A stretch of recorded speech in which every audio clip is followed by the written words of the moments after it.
sales department, salesman A department, salesman B department, sorry, salesman A, salesman B purchase. Then if you press enter, you can see here what is the expense.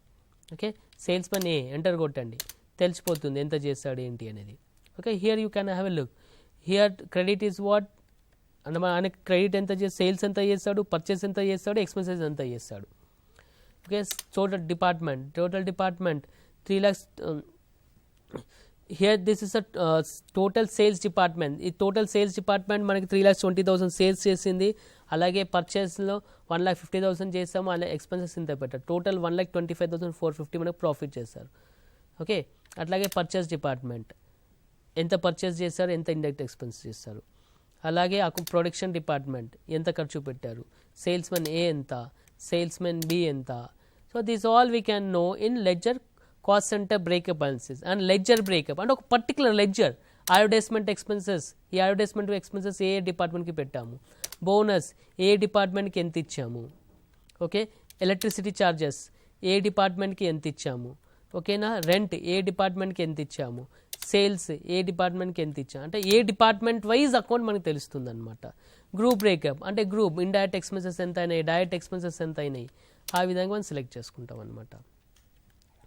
Okay, so this is the use of your cost centre. So students, we have done today's session about cost centers. So this is a very important topic what we have done today. So by this we can know we can evaluate or we can calculate the cost of a particular center or cost of a particular department, cost of a particular project anamata. So ee vidhanga mani cost centers anedi use avutundi. Okay students, that's all for now today. Tomorrow we are going to come with another topic. Till then, have a nice day.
Andhra Pradesh పాఠశాల విద్యాశాఖ ప్రవేశపెడుతోంది సృజన శనివారం సందడి no back day. ప్రాథమిక పాఠశాల విద్యార్థుల్లో మానసిక ఉల్లాసాన్ని కలిగించడం, వారిలో దాగున్న వివిధ రకాల సృజనాత్మక నైపుణ్యాలను వెలికితీసి మెరుగుపరచడం, ఉత్పాదకత రూపంలో వాటిని ప్రదర్శించడమే లక్ష్యం. 1-3 శనివారాలు అన్ని పాఠశాలల్లో ప్రతి విద్యార్థి మునిగి తేలుతాడు ఆటపాటల్లో. 1-2 తరగతుల వారికి రోజంతా కృత్యాలే. 1 పాడుకుందాం, అభినయ గేయాలు, దేశభక్తి గీతాలు, జానపద గేయాలు, పద్యాలు, శ్లోకాలు పాడించడం. గంగి గోవు పాలు గరెటెడైనను చాలు, కడెవెడైననేమి కలము పాలు, బట్టి గల్గు కూడు పట్టెడైనను చాలు, విశ్వదాభిరామ వినురవేమ.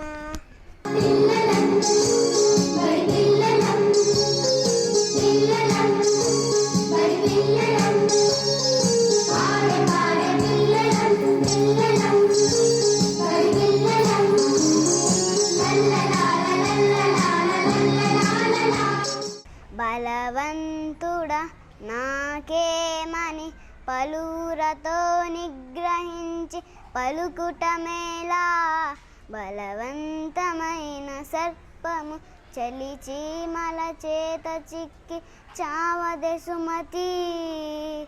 చిలకమ్మ పలకాయేదమ్మ పాగురాయమ్మ పట్టుకెళ్ళిందా ఎగిరిపోవమ్మ, పలకాదేవమ్మ పలకానాదమ్మ పండు నీదమ్మ పండు నీదమ్మ పండు నీదమ్మ.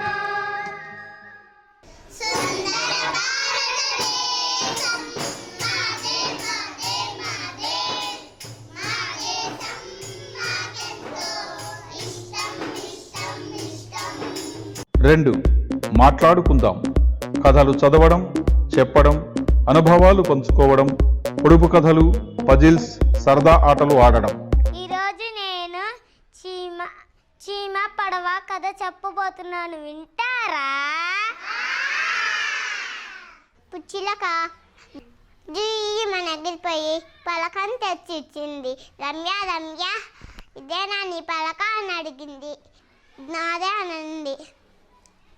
అప్పుడు రమ్య వెళ్ళి పండుని ఇచ్చింది, చిలక పలకని ఇచ్చింది. చెప్పిన కథ ఎంత బాగుంది. Okay, boy. 3, నటిద్దాం. నాటికలు, స్కిట్లు, మైమ్, ఏకపాత్రలు, నాట్యం, అభినయం చేయడం.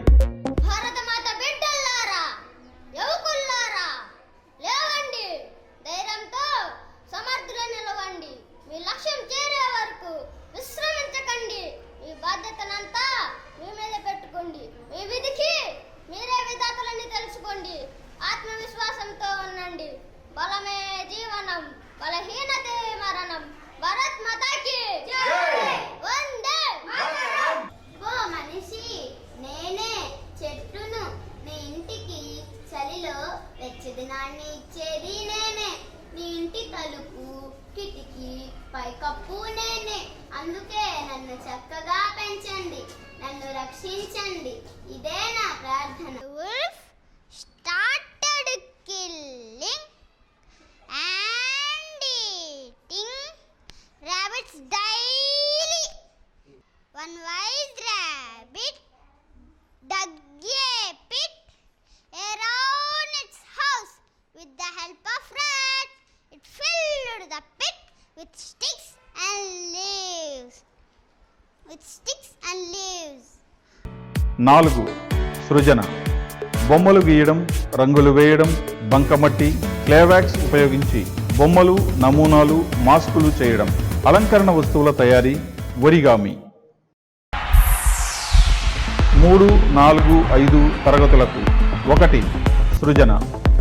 బొమ్మలు గీయడం, రంగులు వేయడం, బంకమట్టి, క్లేవాక్స్ ఉపయోగించి బొమ్మలు, నమూనాలు చేయడం, మాస్కులు చేయడం, అలంకరణ వస్తువుల తయారీ, ఒరిగామి. నాటికలు, స్కిట్లు, మైమ్, ఏకపాత్రలు. మీ భర్తం పట్టే ఝాన్సీ రాణిని నేనేరా, పారిపోండ్రా పారిపోండి. నా ప్రియ భారత మాత పుత్రులారా, రవి అస్తమించని బ్రిటిష్ సామ్రాజ్యాన్ని కూకటి వేలతో పిగిలించడానికి మనమంతా కలిసి కట్టుగా సాగుదాం. మీరు నాకు రక్తాన్ని ఇవ్వండి, నేను మీకు స్వాతంత్రాన్ని ఇస్తాను. ఇంక్విలాబ్ జిందాబాద్, భారత్ మాతా కీ జై. వచ్చేసండి ఆ ఎండ్రపురం నుండి పెట్టల్లో వచ్చేసండి. ఏమండి, మా ఇంట్లో కోట్లకి నాట్లకి లోటు లేదండి. కోట్లంటే కుక్కలు తినేస్తున్నాయండి, లక్షలంటే నక్కలు తినేస్తున్నాయి. నాట్యం, అభినయం చేయడం.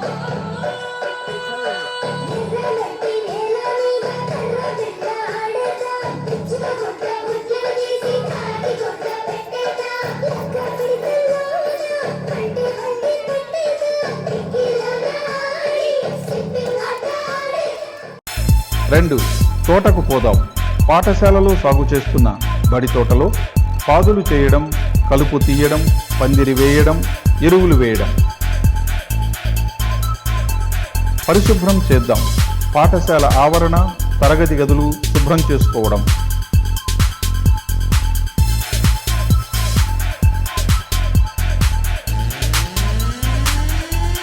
3, చదువుకుందాం. పాఠశాల గ్రంథాలయంలో నచ్చిన పుస్తకాలను ఎంపిక చేసుకుని చదవడం, చర్చించడం. కథలు చదవడం, రాయడం. 4, విందాం విందాం. మీకు ఒక విషయం చెప్పడానికి వచ్చాను. ఏంటంటే అది క్రమశిక్షణ. క్రమశిక్షణ చెప్పండి అందరూ. మరియు మంచి అలవాటు. ప్రాథమిక ఆరోగ్య కార్యకర్త, పంచాయతీ అధికారి, కుటుంబ సంక్షేమ అధికారి, పోస్టాఫీస్ అధికారి, వ్యవసాయదారుడు, వ్యాపారి మొదలైన వారిని బడికి ఆహ్వానించి పిల్లలతో మాట్లాడించడం. మీరు స్కూల్లో గేమ్స్ ఆడుకుంటారు కదా, హుషారుగా ఉండాలి. టీచర్ చెప్పిన సూచనల్ని పాటించాలి. అంటే ఏంటి? ఇటు వెళ్ళాలంటే అటే వెళ్ళాలి, ఇటు పరిగెత్తాలంటే ఇటే పరిగెత్తాలి. చెప్పిన ఇన్స్ట్రక్షన్స్ అన్నీ కూడా ఫాలో అవ్వాలి. ఇది ఒక మంచి అలవాటు. ఇంకెందుకు ఆలస్యం? విద్యార్థులారా, భావి భారత పౌరులారా, స్వాగతం ప్రభుత్వ బడికి, శనివారం సృజన సందడికి.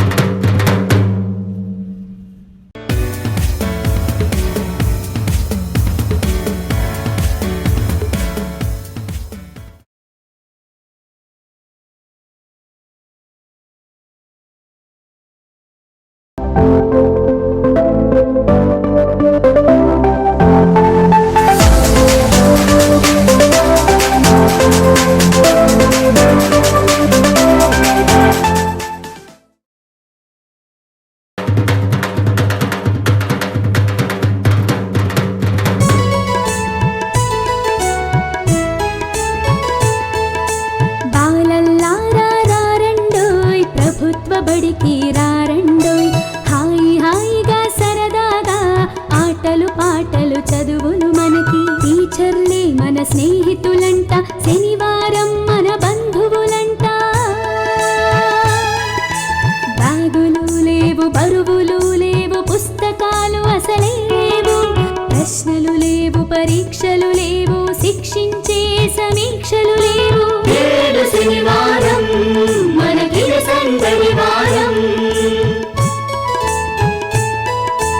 ఆటలు పాటలు కథలు కబుర్లు నాటికలు నృత్యాలు, బొమ్మలు గీద్దాం, రంగులు వేద్దాం, అలంకరిద్దాం, సందడి చేద్దాం. ఏడు శనివారం మనకి సందడివారం.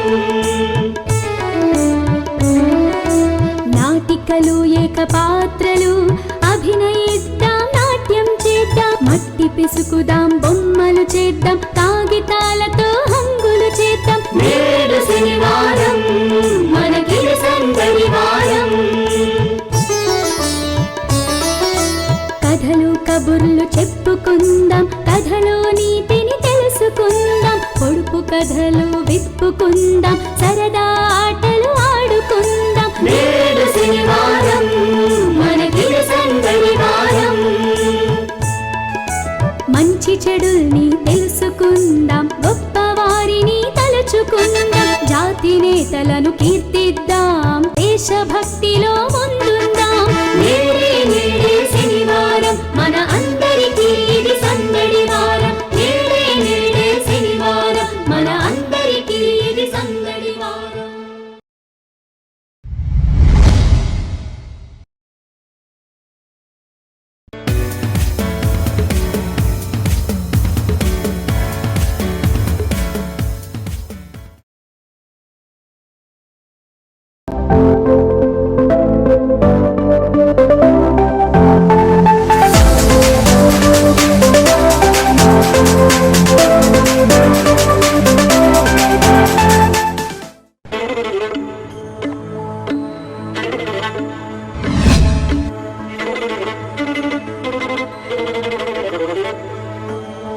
ఆనంద వేదిక, భావితరాలకు భవ్య వేదిక. ఆంధ్రప్రదేశ్ పాఠశాల విద్యాశాఖ యావత్ విద్యార్థి లోకానికి అందిస్తున్న అద్భుత కానుక.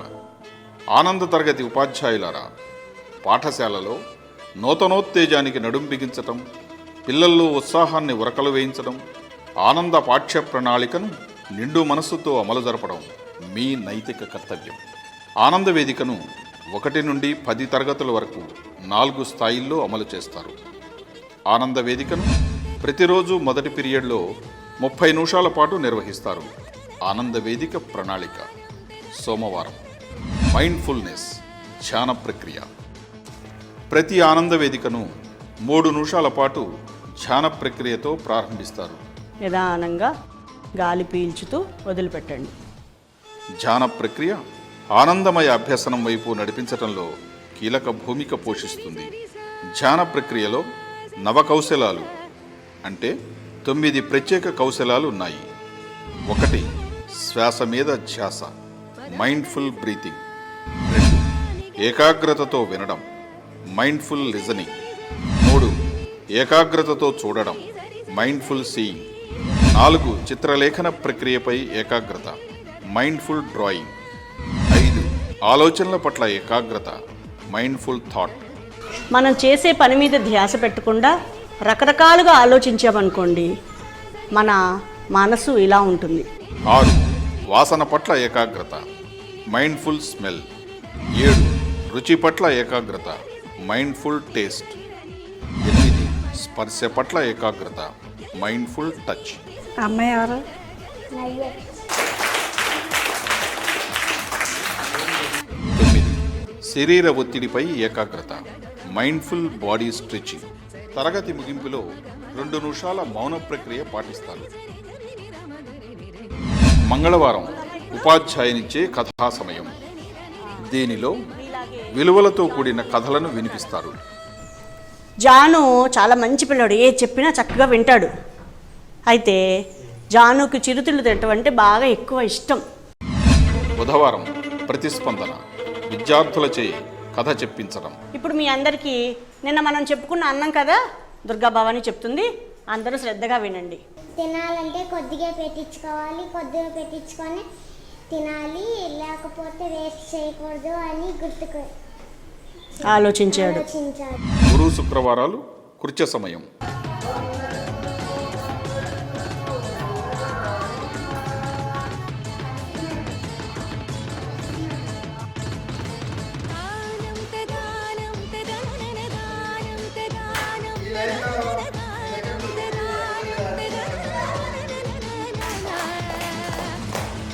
శనివారం స్వీయ వ్యక్తీకరణ, ప్రశంస ఉంటాయి. బాగా పాటలు పాడతాను, నన్ను బాగా మెచ్చుకుంటారు, నన్ను పద్దాకలా పాటలు పాడమంటారు. శాంతి కోరు వీరులం సమత పెంచు ధీరులం, శాంతి కోరు వీరులం సమత పెంచు ధీరులం, మాతృదేశ గౌరవం కాపాడే పౌరులం. ఆనంద వేదిక బోధిద్దాం, ఉపాధ్యాయులుగా గర్విద్దాం.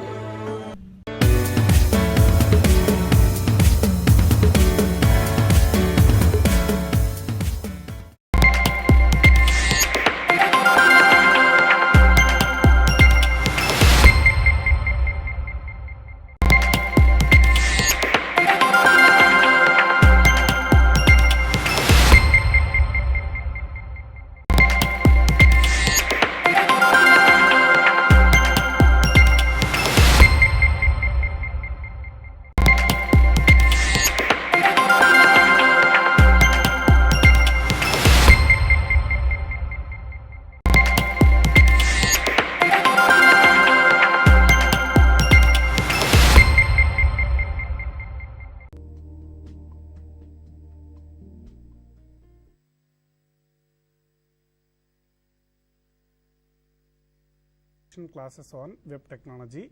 We have understood what is web technology and what are the benefits of going for web technology, what are the different languages and technologies we are going to learn in this web technology course. So we are mainly covering HTML, CSS, JavaScript, jQuery, Bootstrap and Angular. These are the main topics that we are going to look forward in this particular series of lessons. Exactly, we have started the HTML. HTML stands for Hypertext Markup Language, which is used to create elements in the web page. What is the meaning of elements? Any items in the web page are called as elements. Headings, paragraph, tables, forms, any item in the web page is called as elements. Yesterday we have seen headings, paragraph and text formatting tags, hyperlinks, list tags we have seen. And also today I want to mainly focus on forms development. Means different types of items in the forms, text boxes, check boxes, radio buttons, drop down list and other type of elements I want to create in the forms. So by the end of this particular course, you will be able to create a login form, registration form or any kind of data entry form to collect the data from user. Now let us try to understand forms development topic exactly. Forms development.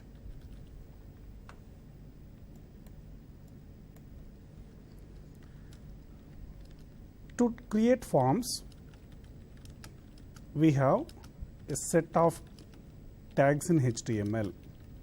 What are that set of tags? First we have input tag, form tag, text area tag, select tag, option tag, OPT group tag, label tag, button tag. These are the several tags, so many tags available in order to create the forms. Now let us try to understand each of these particular tags. Now first we have to take the form tag. Let's first take the form tag. If you take the form tag, it is used to specify the boundaries of the form. Specifies boundaries of the form. Means where the form begins, where the form ends, we can specify by using the form. For example, we can say this is the form and in this particular form, we can say this is the beginning point. How do we specify this is the beginning point? By using the form tag. By using the form tag, we can specify this is the beginning point and we can specify the ending point by using /form. So that means this is the starting point of the form, this is ending point of the form, and once the beginning point is given, inside the form we can place n number of form elements we can create. Text boxes, check boxes, radio button, drop down list, n number of forms, text boxes, buttons, check boxes, any number of form elements can be created inside the form. So to specify the form beginning point, we have to use form tag. In order to say a form closing tag, we have to use /form. So form begins, form ends here. That's all. Now after that, let's prepare the form particularly. I want to create a registration form. To create the registration form, what is exactly required? So first we require HTML head body is common for every HTML program. HTML head body tags are common. HTML head body. That means here the HTML program begins. Here the HTML program ends. Inside that head is non-content information, body is content information. So inside the head we are trying to place title tag, title. So in the title we are able to place some heading we can place. That heading appears inside the title bar of the browser. Now we can see title, for example, I am trying to prepare registration form. So this will be the title that is going to appear inside the title bar of the browser. Now we have to save the program. File menu save. We have to give the file name. We have to give the file name in the in this text box. I am giving registration.html because we are trying to prepare registration form. Then the location is C:/HTML because we are practicing which folder? we are practicing which topic? HTML topic. So go to the folder C:HTML, save it. After that, inside the body, we are trying to place form. Here the form begins, here the form ends. Inside the form, we can place any number of form elements. For example, we can place text boxes, check boxes, radio buttons, etc.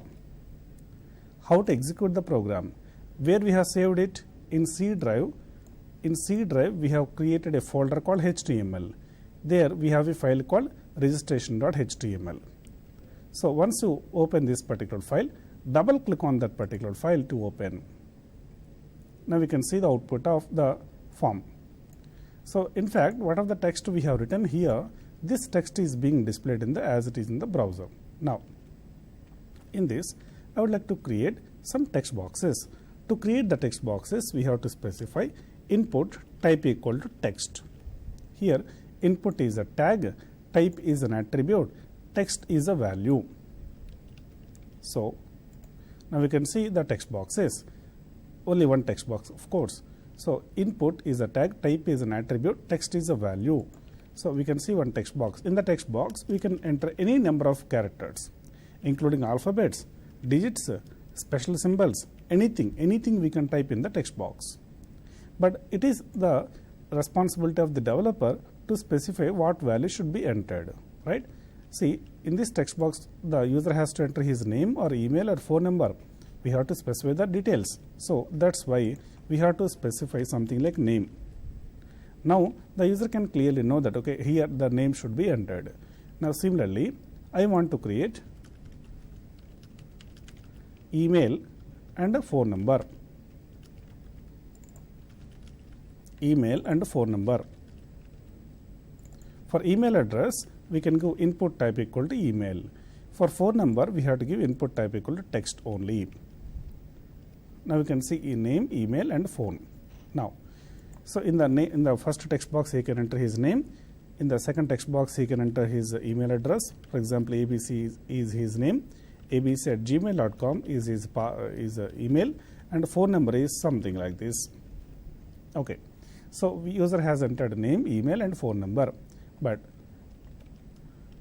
I want to create a submit button in order to submit, in order to send the data to server. See, if you go to any website, for example, I am just opening Gmail website. In Gmail website, once after entering the first name, last name, username, all these details, the user must click on a button. What is a button? Next button. This next button is conceptually called as submit button. So how to create a submit button in the form? We have to use input type equal to submit. Input type equal to submit.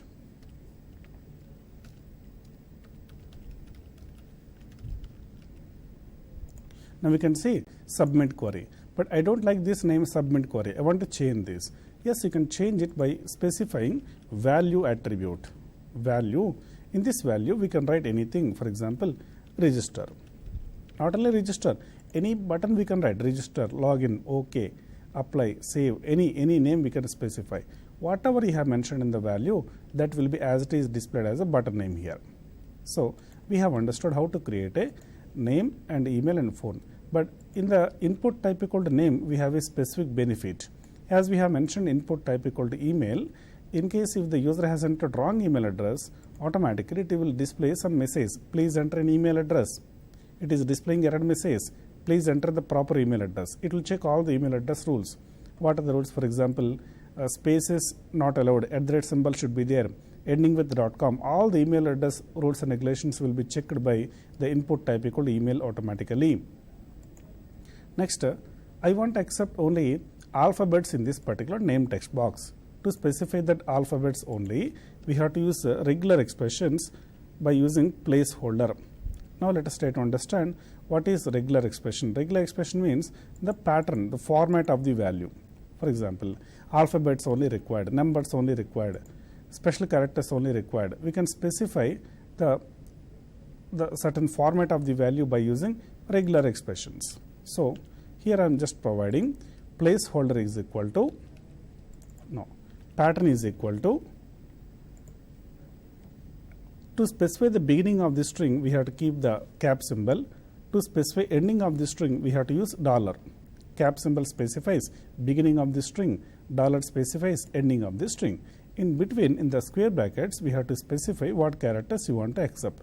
For example, I want to accept only alphabets. To accept only alphabets, we have to specify A to Z, which indicates the user must type only one character, that is of A to Z only, means only uppercase letter is accepted. So here I am just entering uppercase A, it's accepted. Uppercase B accepted. But I am typing lowercase a, it is not accepted. Indication it is displaying a red color shadow. Plus, when I click on submit button, the page is not refreshing, but it is showing a message like that, please match the required format. If you enter alphabet, uppercase alphabet, for example this one, it will submit, means indicating the page is refreshing. You can notice here. The page refreshing here you can see. I am entering some uppercase alphabets, I click on button, you can see the page refreshing. But in case of if enter lowercase, it is not accepting and showing the red color border. So this is working. And also I want to accept unlimited number of characters, not only single character. Then we have to add star. Star indicates any number of characters, unlimited. So here I am just typing any number of uppercase letters, it will just accept.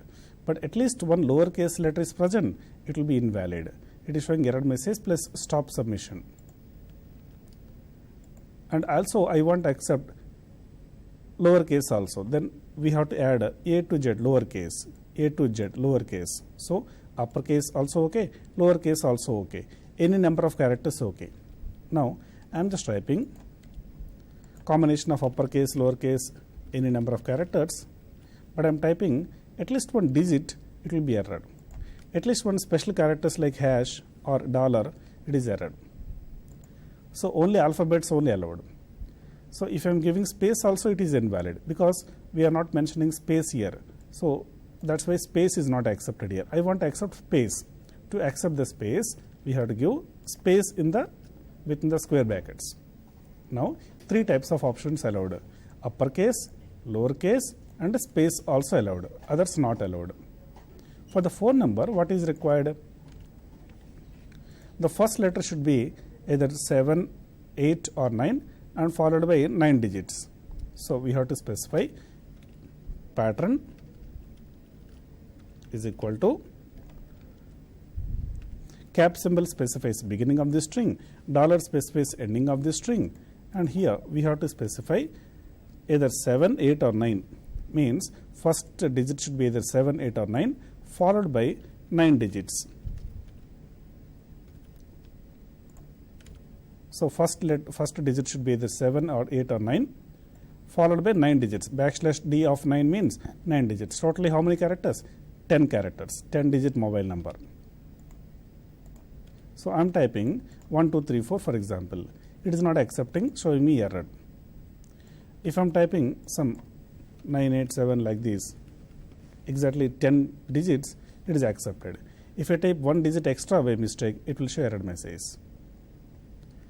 Okay, next. And I want to introduce the label tag. So the requirement of the label tag is, this is called label actually.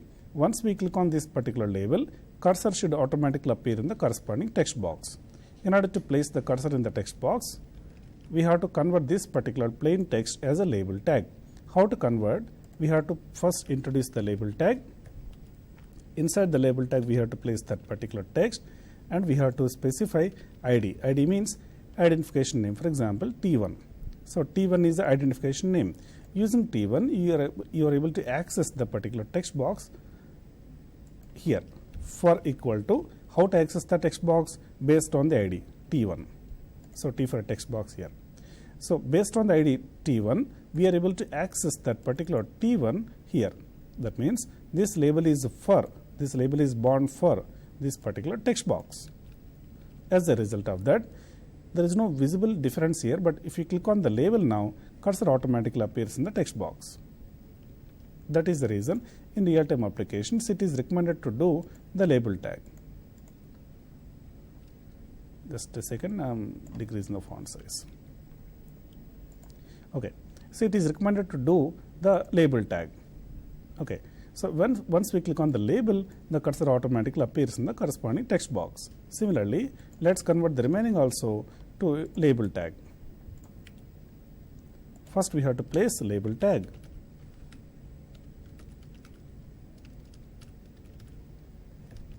And we have to close it, and we have to give ID equal to T2. Then here for T2, that means this text box ID is T2 and this label is connected for the T2. As a result, when we click on the label, cursor appears in the corresponding text box. Similarly, let's do the same process for phone number. Label for T3. I am giving T1, T2, T3. For example, we can give any other names. Okay, T3. And in this text box, I don't want to make this text box as empty. I want to display some watermark text. What do you mean by watermark text? See, inside the text box, we can see the text first name, right? Okay. Similarly, suppose in Facebook,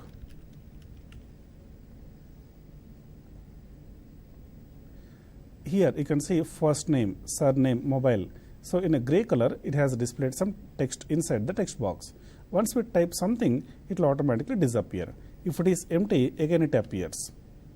So to create that, we have to use placeholder. Placeholder. So within the input tag, we can add placeholder is equal to name. We can type anything. So name. That will be displayed in the text box. Similarly, the email, placeholder equal to email. For that phone number, placeholder equal to phone number.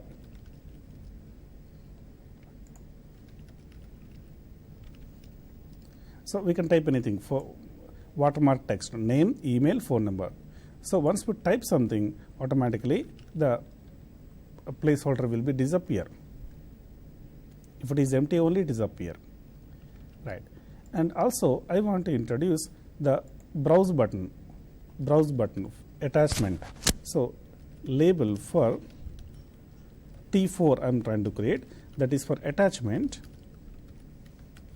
input type equal to file. Input type equal to file, ID is equal to T4. This is for attachment. To create the attachment, we require input type equal to file. See, have a look at once. Suppose in Gmail, Facebook, you are able to upload the files, right?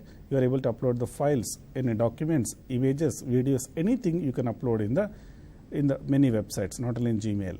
So to upload the files, we require input type equal to file. Input type equal to file will create the browse button. So once we click on browse button, we are able to select any file here. For example, I am selecting some picture.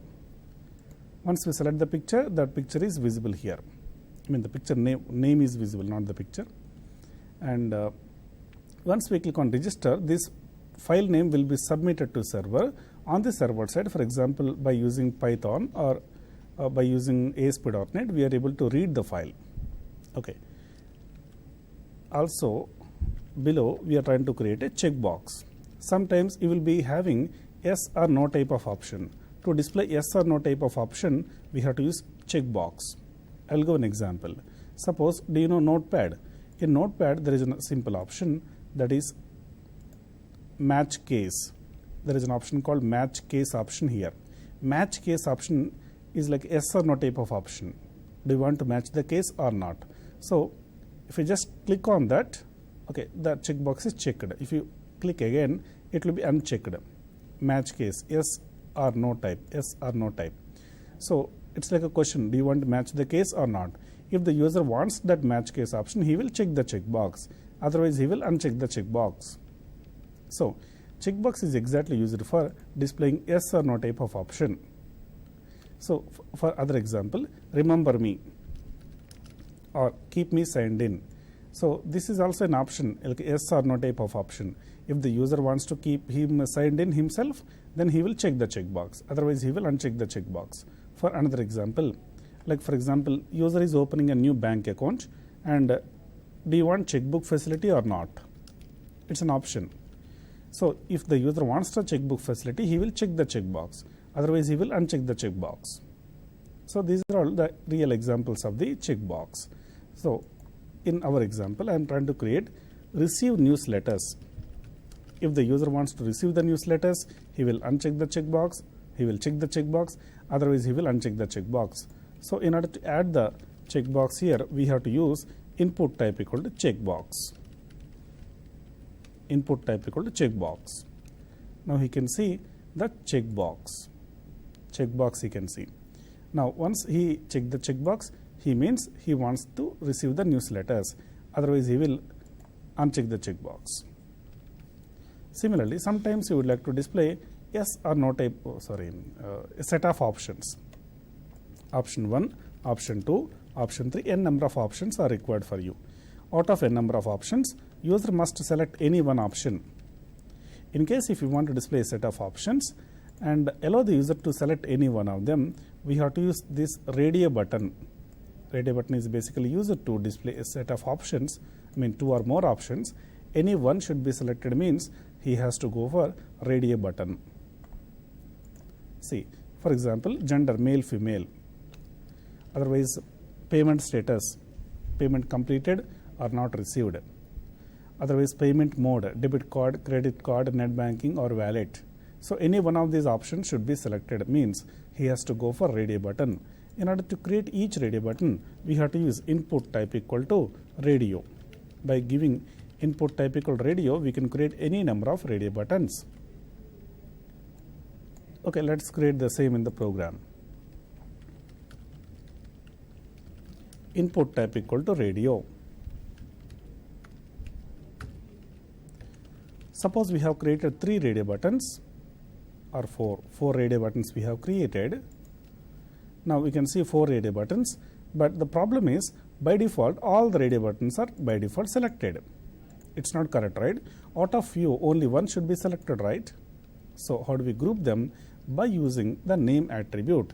Name is equal to some name is required. For example, I am going to prepare like ABC.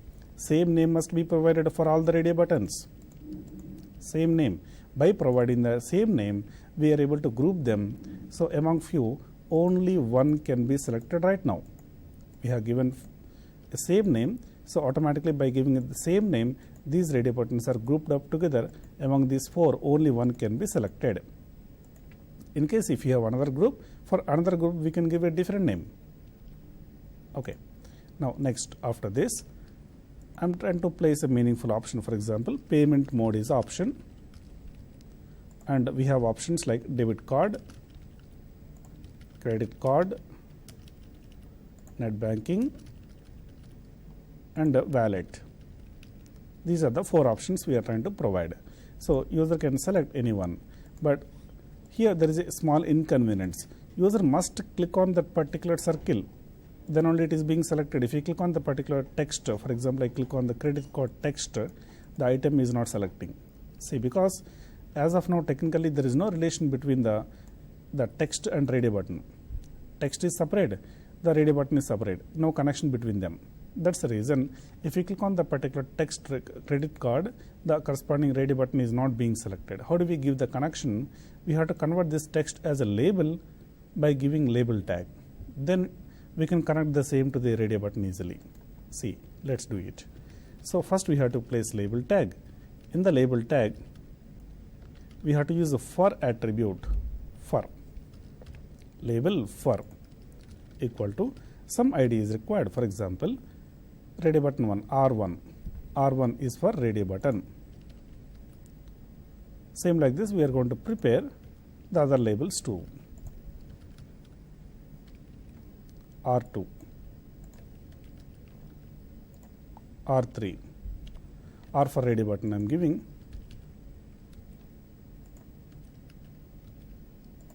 R4. Now after these radio buttons, sorry, just a minute, here I must provide ID. Okay, ID must be there. ID is equal to R1, R2, R3, R4. So here the rule is In the for attribute, what is the ID we have mentioned? Same ID must be declared in the corresponding ready button. Okay, now we have given correctly. So we need not only click on the particular circle, we can now click on the text also. If we click anywhere in the text, the item is being selected, notice there. Okay. Then also, I want to accept some amount. In order to accept the amount value, since it is a numerical value, we have to give input type equal to number. Amount means a numerical value, right? So we have to give input type equal to number. Input type equal to number will accept only numbers. If I am typing alphabets and click on submit, it is displaying error. It is saying that please enter a number. So if you type any by mistake accidentally alphabets or any other symbols, it is not accepting. Only the pure numbers accepted.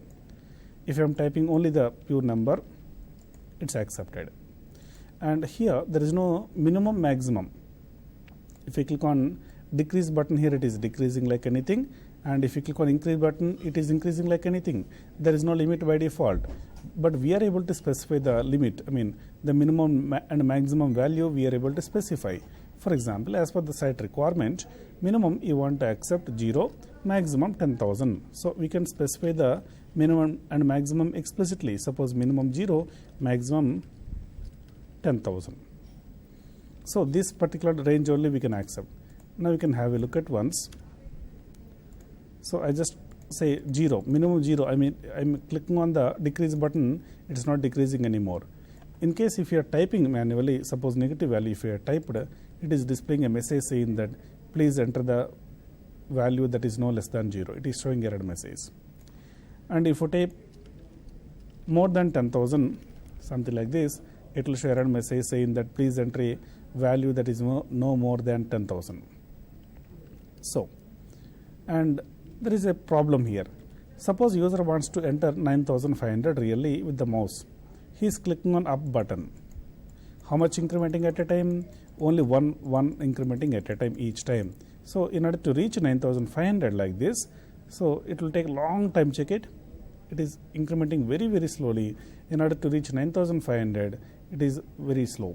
So in order to overcome this problem, we have an attribute called step attribute. If you mention step equal to, for example, 100, so each time it will increment by 100. So every single time when we click on increment button, 100 will be incremented. Then it will be very easy to reach the 9,500 as expected. Okay. So that's why it is recommended to provide a step in case of large values. And if you click on submit button, the values must be submitted to server. In order to submit the values, compulsory every element, every radio button or checkbox, every file button or text box must be having the name. If you don't have provided a name, that value will not be submitted to server. See, for example, in the first text box, I'm providing name is equal to some name, for example, the student name. So in this place, we can give any name, but similarly for all the text boxes, for all the other elements also, we have to provide the name. What is the benefit of providing the name? With that name only, the value will be submitted to server. So I'm just adding the name for all the radio buttons for every input tag, and name is not required for label tag. Name is required only for input tag in all the flavors of input tag. For example, here newsletters, here value also we have to provide, for example, yes. So in case if this checkbox is selected, then only this newsletters equal to yes will be submitted, otherwise not. And also for this radio buttons, already we have given name. Let's make it as payment mode is a name. Try to provide the meaningful names for the name attribute. And also we have to provide the value. For example, here value is debit card.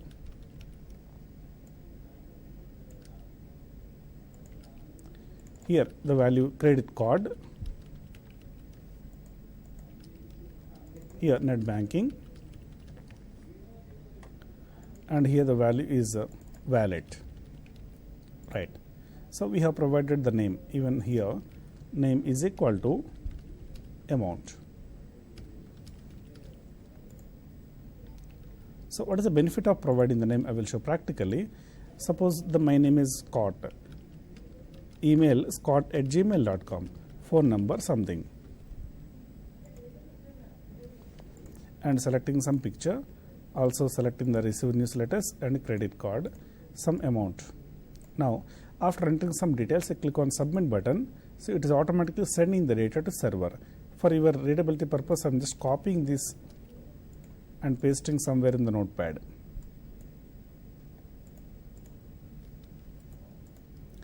Okay, now we can just verify here.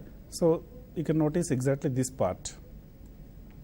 So this part includes the actual values that are being submitted to server. Here student name is a name, Scott is a value.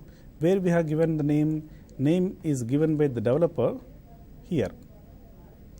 Value is given by the user here.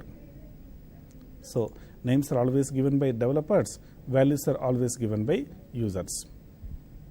So similarly, email is a name, Scott is a value. Okay, phone number is a name, this is a value, like this, and so on. So that's why in order to submit, compulsory you require to specify the name. Name is required. Okay, now let's add some more number of things. I want to add the drop down list. To create the drop down list, we have to specify, suppose country, we require select. We have to use select tag in order to create the drop down list. Inside the select tag, that means inside the drop down list, we can place any number of items. Every item inside the drop down list must be represented as option tag. So we have to use option tag.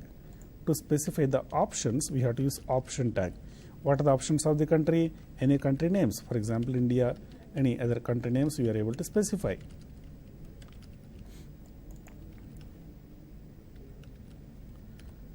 I am just adding some of the country names. Okay, a list of countries I am trying to provide.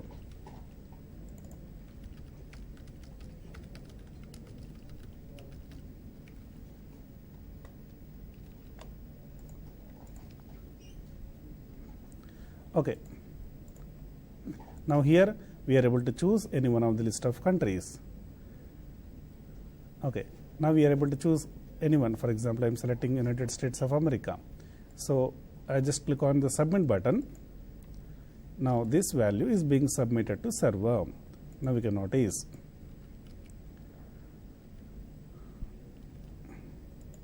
Sorry, so we forgot to specify the name. Name is must. For example, I am selecting country. Name is equal to country. So I am just selecting China. Click on submit. Copy the value and verify here. Now you can see country is equal to China is submitted. So what values we have been submitting there, that values are being submitting to server, sending to server. Okay. Now I want to allow the user to select multiple options. To allow the user to select multiple options, we have to add an attribute called multiple equal to multiple. Multiple is equal to multiple. This will allow the user to choose multiple items at a time. So multiple equal to multiple. So this is allowing you to choose multiple options. So I am selecting more than one option by clicking on control click. By using control click, you are able to choose multiple options.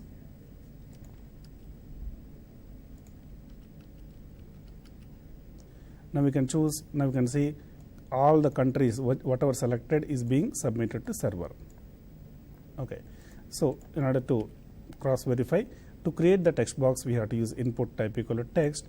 To create the email text box, we have to use input type equal to email. In order to accept that phone number, we have to give input type equal to text, but we have to specify the pattern to accept the pattern value.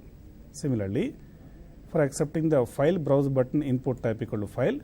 To accept the checkbox, we have to give input type equal to checkbox for displaying yes or no type of option. And among few, only one option should be selected means we have to use radio button. And to accept the numbers, we have to give input type equal to number. And among few, only one option should be selected means drop down list, that is select tag. Like this, in HTML we have several types of form elements. such as name, text box, password text box, check box, ready button, drop down list. Like this, several types of elements can be created. By using the form tags, we are able to create the several types of element. What we have created, the form tag is used to create the form element.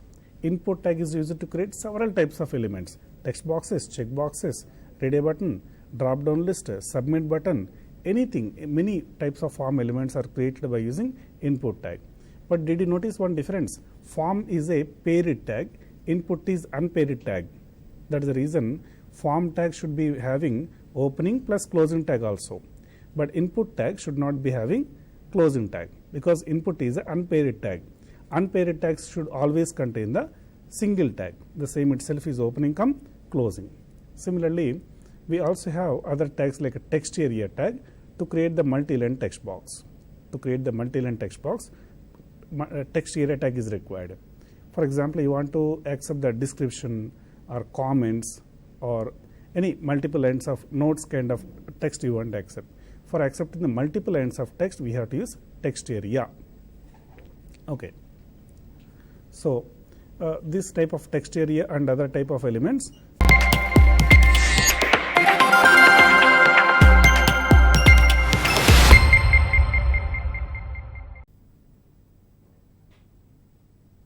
Good afternoon, everybody. I welcome you all to today's session.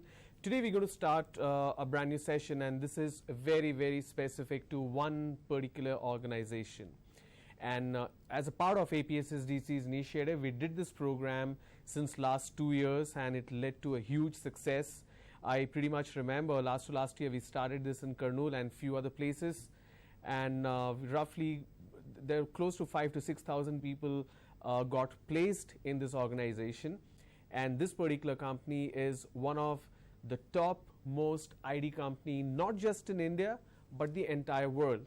And getting into this organization is definitely a dream for a lot of people who are either from engineering background or BSc background. It doesn't really matter, because this company recognizes the skills that you bring on table and how that can be improved to meet the expectation of the company as well as the client.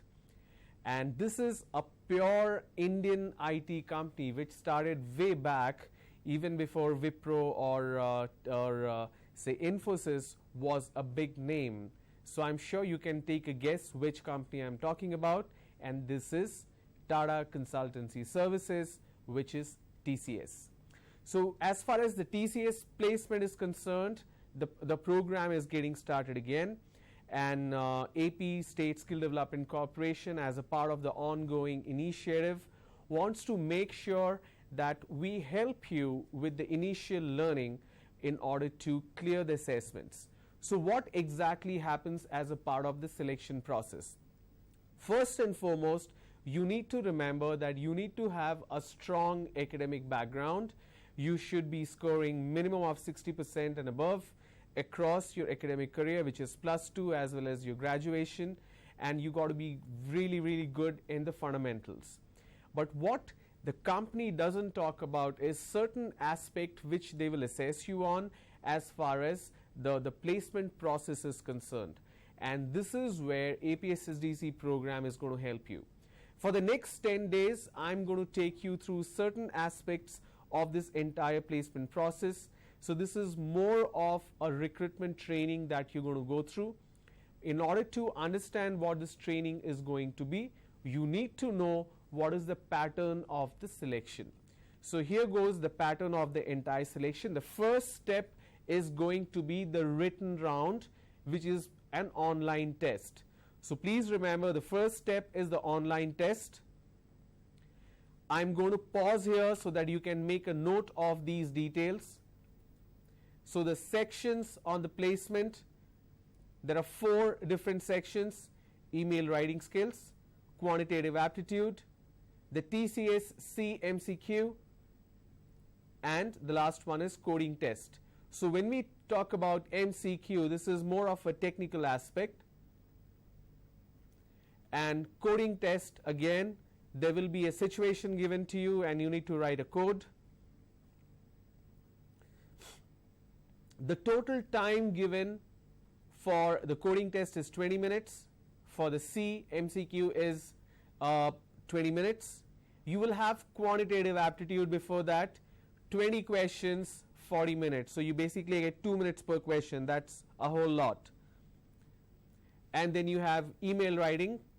You will have to write one email which will ask for, you will be given a 10-minute timeline to write that email.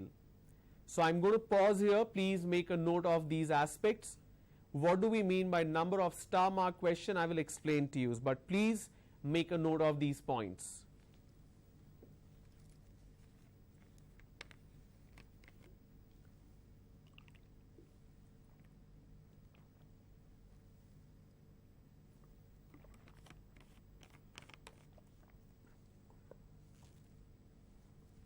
All right, let's begin.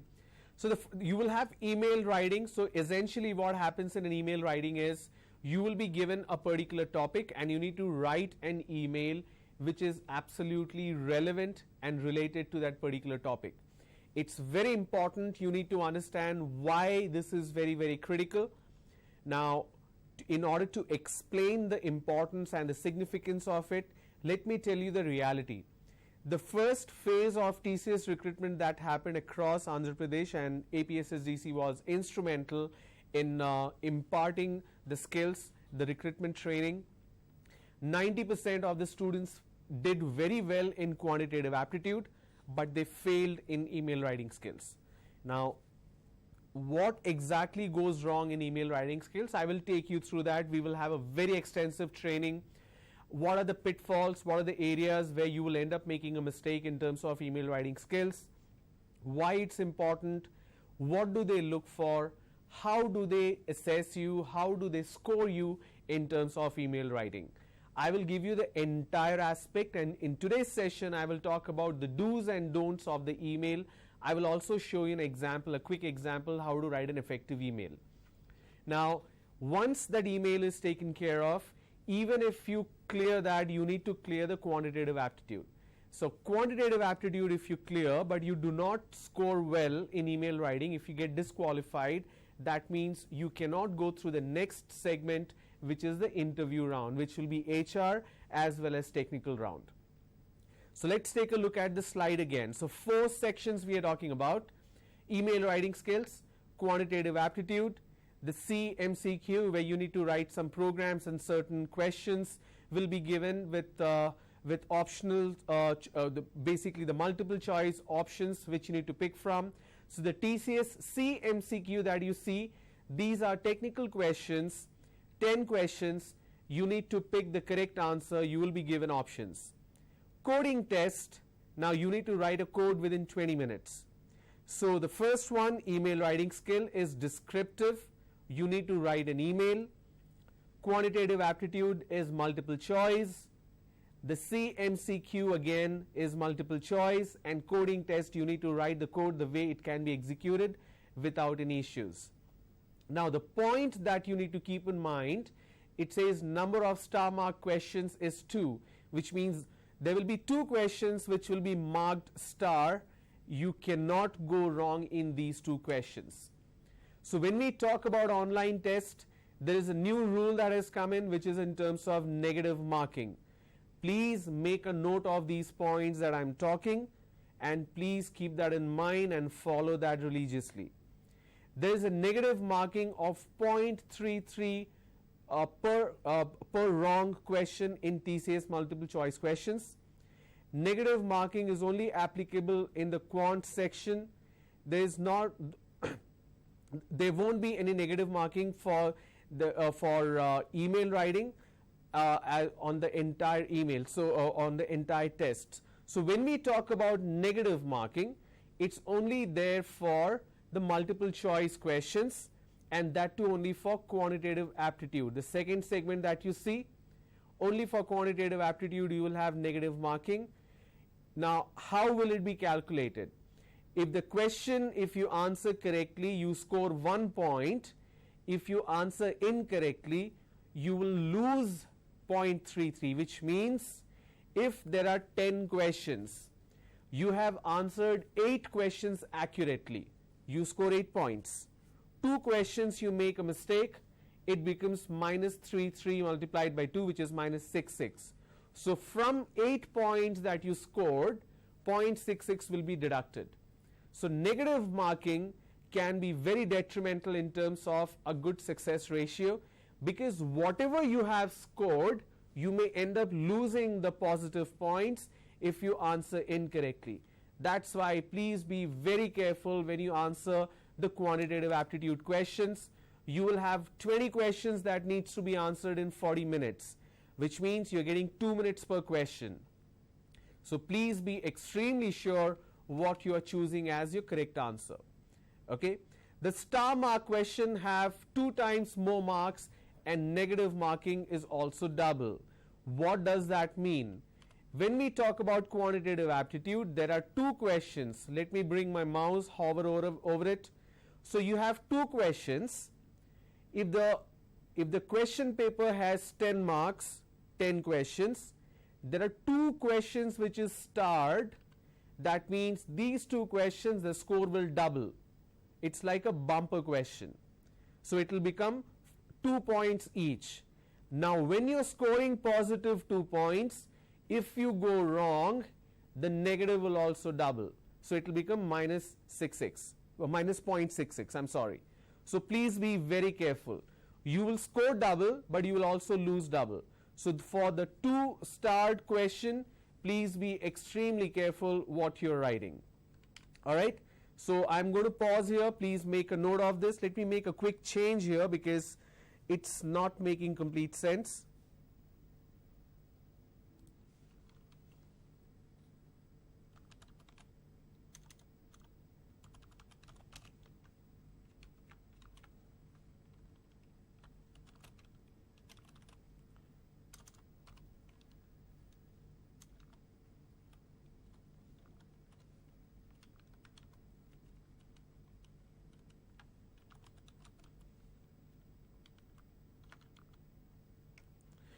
So let me repeat this. I'm going to mark it bold.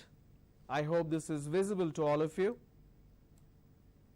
There is negative marking of 0.33% for each wrong answer. So when I say 0.33%, that is against the entire point that you can score on that particular question.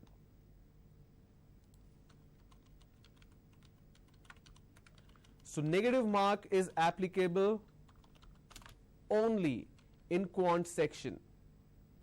Okay. So rest of the entire question, there won't be any negative mark. Now this is extremely important. So I'm going to mark this in a different color so that you remember.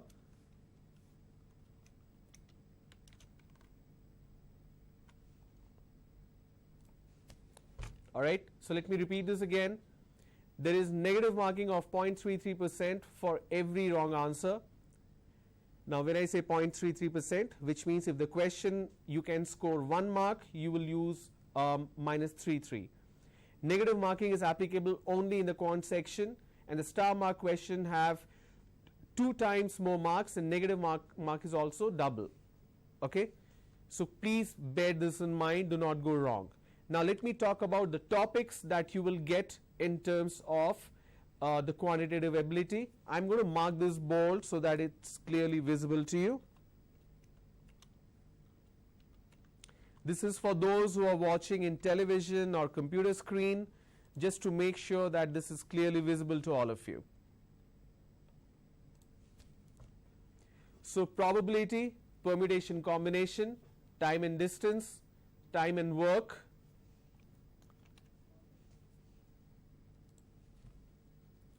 time and distance, time and work, equations, ratio and proportion, allegations and mixtures, series and progressions, average, percentage profit and loss, problems on ages, areas, shapes and perimeter, number system, HCF and LCM, reasoning. So if you look at this entire list of topic, this is what will be covered across the 20 questions that you see here. Alright, so these 20 questions will be spread across these topics. I'm going to pause here so that you can make a note of these topics. probability, permutation and combination, time and distance, time and work, equations, ratios and proportions, allegations and mixtures, series and progression, average, percentage, profit and loss, problems on ages, area, shapes and perimeter, number system, HCF and LCM, reasoning. I'm going to pause here so that you can make a quick note of these topics.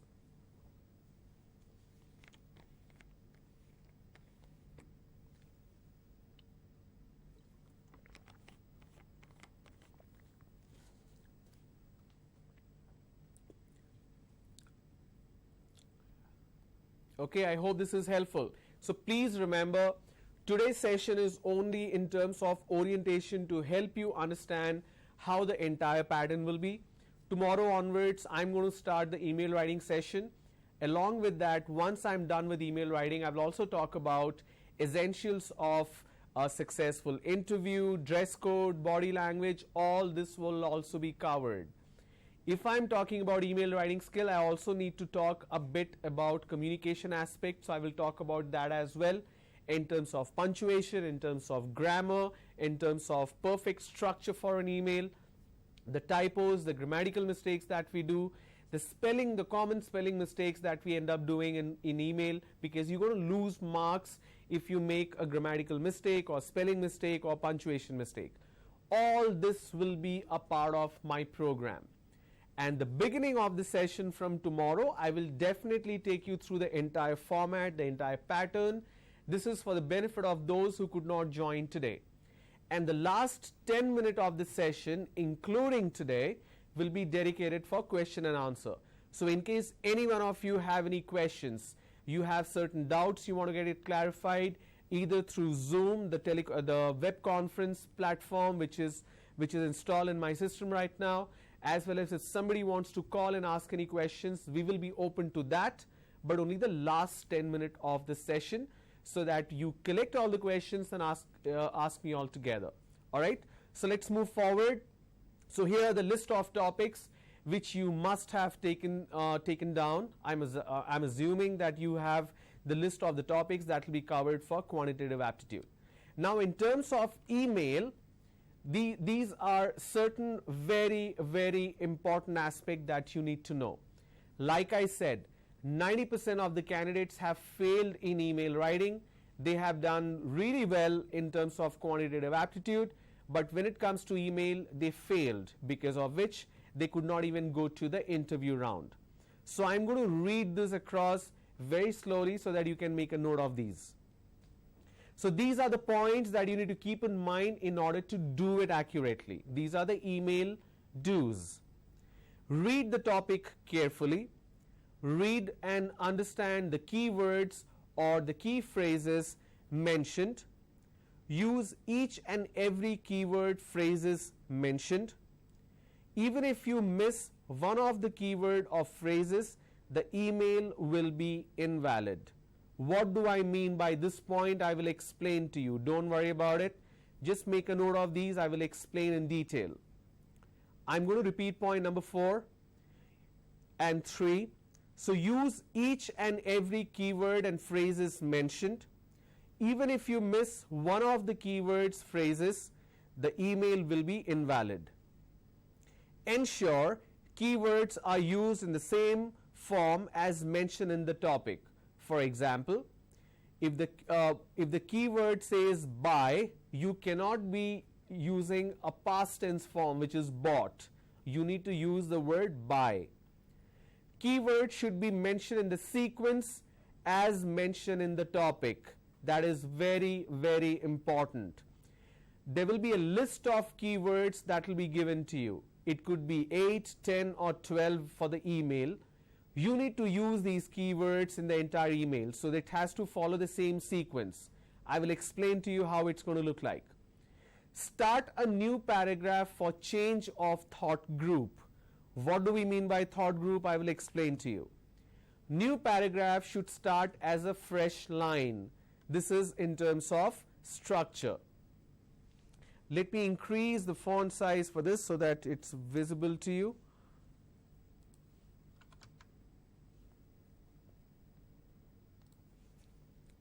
The entire email should be in left indent format. Don't leave a gap on the left when you start a new paragraph.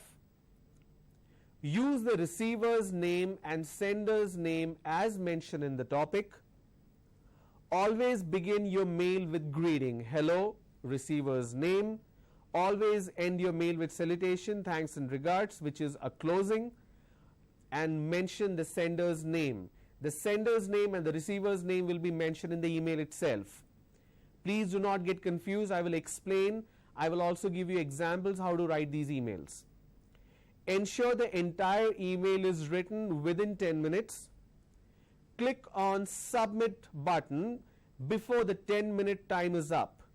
Clicking on the button even at the 10-minute mark or later will not allow the email to be submitted. Now this is extremely important, guys.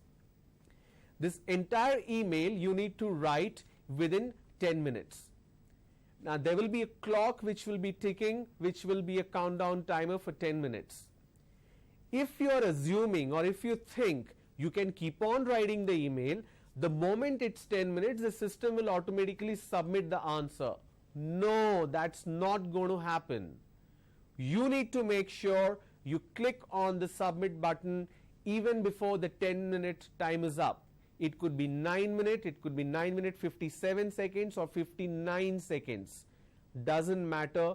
It's mandatory, it's extremely important. You need to, it's compulsory, since you love the word compulsory. It's compulsory and mandatory. You need to click on the submit button for email. Only then your answer will get registered. Lot of people wrote email but they did not click on the submit button. They thought the moment the time is up, automatically the system will save it. Please don't rely on it. Please click on the submit button. Very, very important. And the points that I'm reading so far, all this will be clarified, all of this will be simplified when I'm showing you how the email question will look like and what are the keywords and how you need to write an email. All right, let's move back to the slide. So click on submit button before 10 minutes time is up. Clicking on this on the button even at the 10-minute mark or later will not allow the email to be submitted. Word count of the email should be as per the instruction given in the question. The question will tell you how many words the email should have. It could be 60, it could be 80, it could say that the word count should be between 80 to 100. Please make sure it's not below 80 or not above 100. Very, very important. If you go wrong in these aspects, you will lose marks. You may also get disqualified. All right. Now let me take you through the don'ts. These are the things you should not be doing in terms of email writing. Do not miss even a single keyword or phrase mentioned in the topic. Do not change the tense or verb form of the given keyword. Do not address the receiver as hi. Lot of people write an email with hi. Please do not use hi. It should be hello.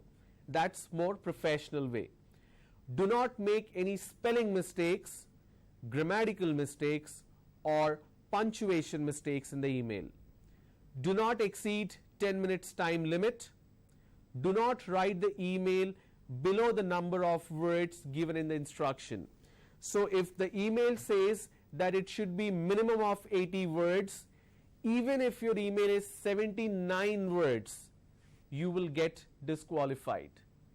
If you make grammatical mistake in terms of more than one word or sentence, you will lose points. If you make lot of punctuation mistakes, you will get disqualified. If you make typographical mistakes, like lot of people have issues with spelling. If I'm writing something on a Word document or PowerPoint, the system itself shows me what is the correct spelling. But when it comes to email writing on TCS, it's not going to tell you. So you got to be extremely careful. I will talk about these aspects. Clear? So I'm going to read out the don'ts once again. So please keep this in mind. And what do I mean by keyword? I will explain to you shortly. Do not miss even a single keyword or phrase mentioned in the topic. Do not change the tense or the verb form in the given keyword. For example, if the keyword is buy, if the keyword is go, you cannot change will be going or went or bought or will be buying. You cannot do that. Do not address the receiver as hi, it should be hello. Do not make any spelling mistakes, grammatical mistakes or punctuation mistakes. Do not exceed 10 minutes timeline. Like I told you, you need to click on the submit button even before the 10-minute time is up. Very, very important. If you miss that, you will get disqualified. It will not register your answer. And the last point, do not write the email below the number of word count that is given on the instruction. Clear? So let me show you how the question will look like. I just want to make use of, let me see if this is going to be comfortable. I hope the screen is visible to everybody. So let me remove these grids.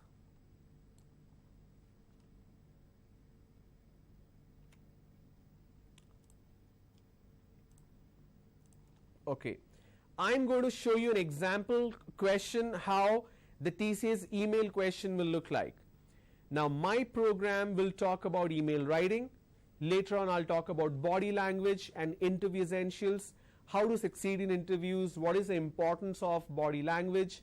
I will also talk about dress code, what kind of shirt you should be wearing, what kind of watch you should be wearing, should you carry a pen or not. I will also help you with resume, so don't worry about all these aspects. Focus on the email. Once we are done, we'll move forward. Okay, so this is a typical email question that will come through for the TCS email assessment. I'm going to increase the font size so that this is going to be visible to you.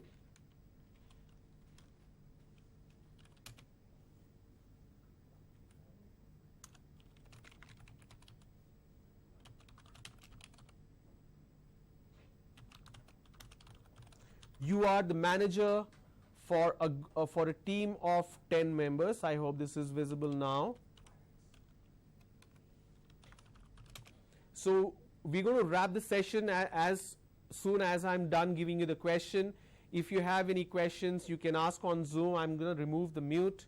If anybody got a question, you can ask me while I'm writing this particular sample question.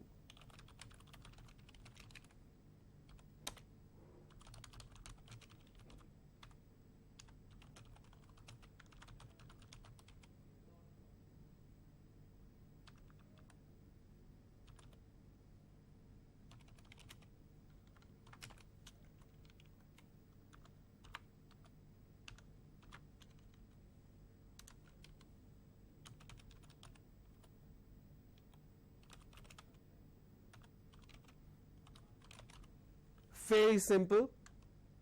Let me read this out. You are the manager for a team of 10 members. Write an email to the team informing them about the Independence Day celebration in office. This is a typical question that you will get. Okay, let me mark it bold so that it's visible to you.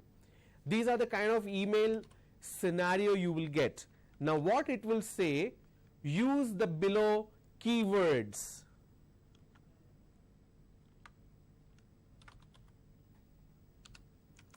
So wish, inform,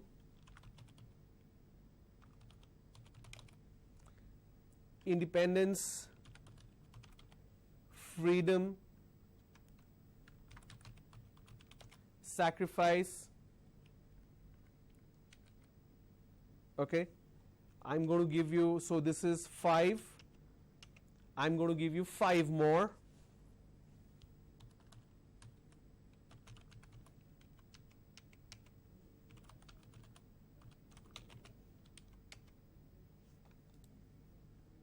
So see, I made a mistake and I'm able to correct it.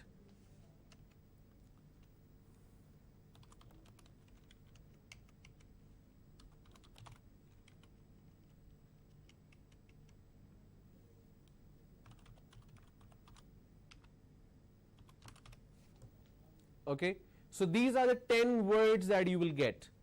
You need to write an email to the team about the Independence Day celebration using these words, and the sequence should be same 1, 2, 3, 4, 5, which is wish, inform, independence, freedom, sacrifice, dress code, competition, winner, lunch, contribution. You need to use the sequence in the same manner. You need to use all these keywords, and the email should be a minimum of 80 words. For example, you will write, dear team, I wish to inform you that we are going to celebrate Independence Day to mark the freedom of our nation, to pay respect to all the freedom fighters who made the sacrifice. So if you pay attention, I said who made the sacrifice. I am not saying who sacrificed their lives, because if I say sacrificed with a D in the end, it becomes past tense form, and I am not allowed to do that. So who made the sacrifice? I would like to inform you that there will be a dress code which will be traditional or ethnic, and there will also be a competition for best dressed male or female. The winner will be given a surprise, and the team is invited for the lunch. I thank you in advance for the contribution to make this entire function successful. Very simple. I used all the keywords in the same fashion it's given. Neither I'm changing the verb form nor I'm changing the tense form. I'm not supposed to do that. Even if I miss one keyword, I will get disqualified. If I change the form, I'll get disqualified. If I write less than the prescribed number of keywords, I will get disqualified. If I make grammatical mistake, punctuation mistake, I will lose points. But I will also help you how to ensure you do not make these mistakes. Okay? What I would love to do is, now that you have this particular program on YouTube, you know this is the question, I want you to write the email and post on the comment section of the YouTube video which is getting broadcasted right now. Tomorrow I will take a look at it. I will also announce the name of the person who wrote the most accurate email, and tomorrow I will definitely tell you how to be successful in these emails. Okay? If you have any questions, feel free to write to me on the comment section of the YouTube program that you're watching. If you're watching it on MANA TV, you can go back to YouTube, look for the channel for today's program, and it's listed as TCS Drive Orientation. So please post your questions. I will take a look at it after the session is over, and tomorrow I will answer these questions. All right? So I hope this was helpful. Once again, I want to thank you for participating. I know this was a little short notice, but the idea is to make sure that you understand what this program is all about. So we'll talk about the entire quantitative aptitude as well in a different session.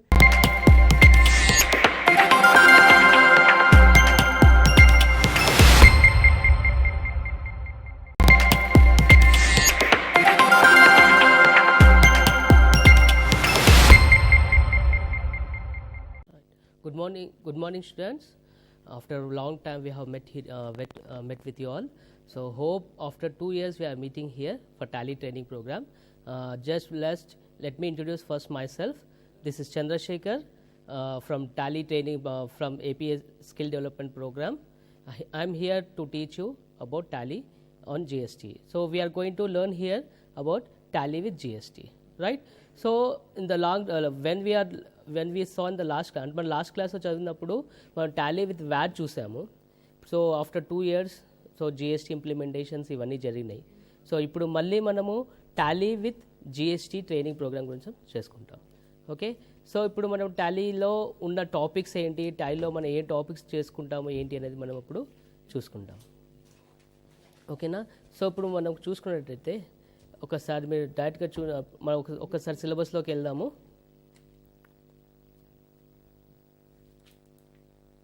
Okay, so first మనం చేసే ముందు ఏదైనా first మనలో topics ఏంటి అదైనా discuss చేస్తాం. So this is the syllabus we're going to teach you now.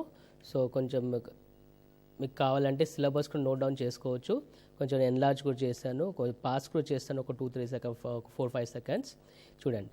So these are the topics we have to discuss in Tally training programme. So first one the topic will be introduction to Tally ERP 9. Okay, తర్వాత installation and company creation ఎలా చేయాలి ఏంటి అనేది తెలుసుకుంటాం. తర్వాత company futures and configurations of Tally. తర్వాత chart of accounts, that is nothing but creation of your ledger accounts. అంటే మన టాలీలో లెడ్జర్ అకౌంట్స్ ఎలా క్రియేట్ చేయాలి ఏంటి అనేది ఇక్కడ మనం చూస్తాము. అలాగే నెక్స్ట్ టాపిక్ వచ్చేసి group creation and sub group creation of creations అండి ఇది. తర్వాత stock group, stock items, voucher entry. ఆ వోచర్ ఎంట్రీలో sales, purchases, receipts, payments, contra and general vouchers we're going to discuss in this topic.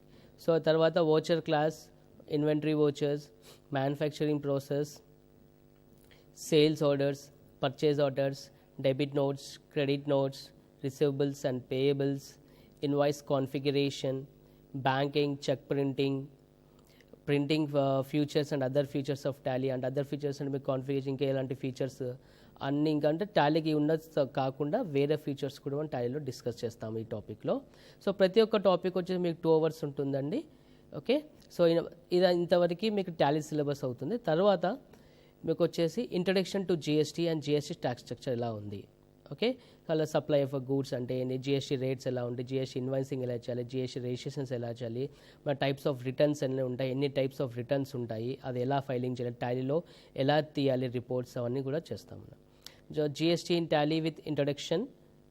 Okay, ఇక్కడ rate setup ఎలా చేయాలి, okay, GST ledgers ఎలా create చేయాలి, GST entries, sales and purchase ఎలా చేయాలి, advance receipts ఎలా ఎంట్రీ చేయాలి, reverse charge. Okay, GST reports. GST reports ఇక్కడ చాలా రిపోర్ట్స్ ఉంటాయి కాబట్టి మనం 4 classes తీసుకున్నాం ఇక్కడ. తర్వాత composite dealer. Okay, the filing of returns, e-way bill ఎలా చేయాలి, ఎంఐఎస్ రిపోర్ట్స్ ఎలా చూస్తాము, డే బుక్ ఎలా చూస్తాము, ప్రాఫిట్ అండ్ లాస్ అకౌంట్ ఎలా చూస్తాము, ట్రయల్ బ్యాలెన్స్ ఎలా చేయాలి, బ్యాలెన్స్ షీట్ ఎలా చేయాలి, రేషియో అనాలిసిస్ ఎలా చేస్తాము, స్టాక్ సమరీ ఎలా చేస్తాము, స్టాక్ రిపోర్ట్స్ ఎలా చేస్తాము. అలాగే వీటితో పాటు జిఎస్టీ కాకుండా ఒక brief introduction of TDS and TDS కూడా ఎలా చేయాలి, అవి కాకుండా యాడ్ ఆన్ ఫీచర్స్ ఎలా యాక్టివేట్ చేసుకోవాలి. ఈ యాడ్ ఆన్ ఫీచర్స్ అంటే ఏంటి అంటే, so when we see suppose add on features అంటే మనకి ఎక్స్ట్రా ఫీచర్స్ అంటే ఇప్పుడు మా మొబైల్స్ ఎలాగైతే యాప్స్ కొనుక్కొని ఇన్స్టాల్ చేసుకుంటామో అలాగే టాలీలో కూడా కొన్ని యాడ్ ఆన్ ఫీచర్స్ ఉంటాయి మనకి. సో దట్ విల్ అంటే అవి మన టాలీలో కాకుండా extra programs which we can purchase from outsiders, అవి ఎలా మనం టాలీలో ఎలా డౌన్లోడ్ చేసుకోవాలి, వాటిని ఎలా యాక్టివేట్ చేసుకోవాలి, అదొక టాపిక్ కూడా ఉంటుంది. Okay, so see the screen. So ఆ యాడ్ ఆన్ ఫీచర్సే కాకుండా మనకి టాలీ ఉంటుంది, ఆ payroll.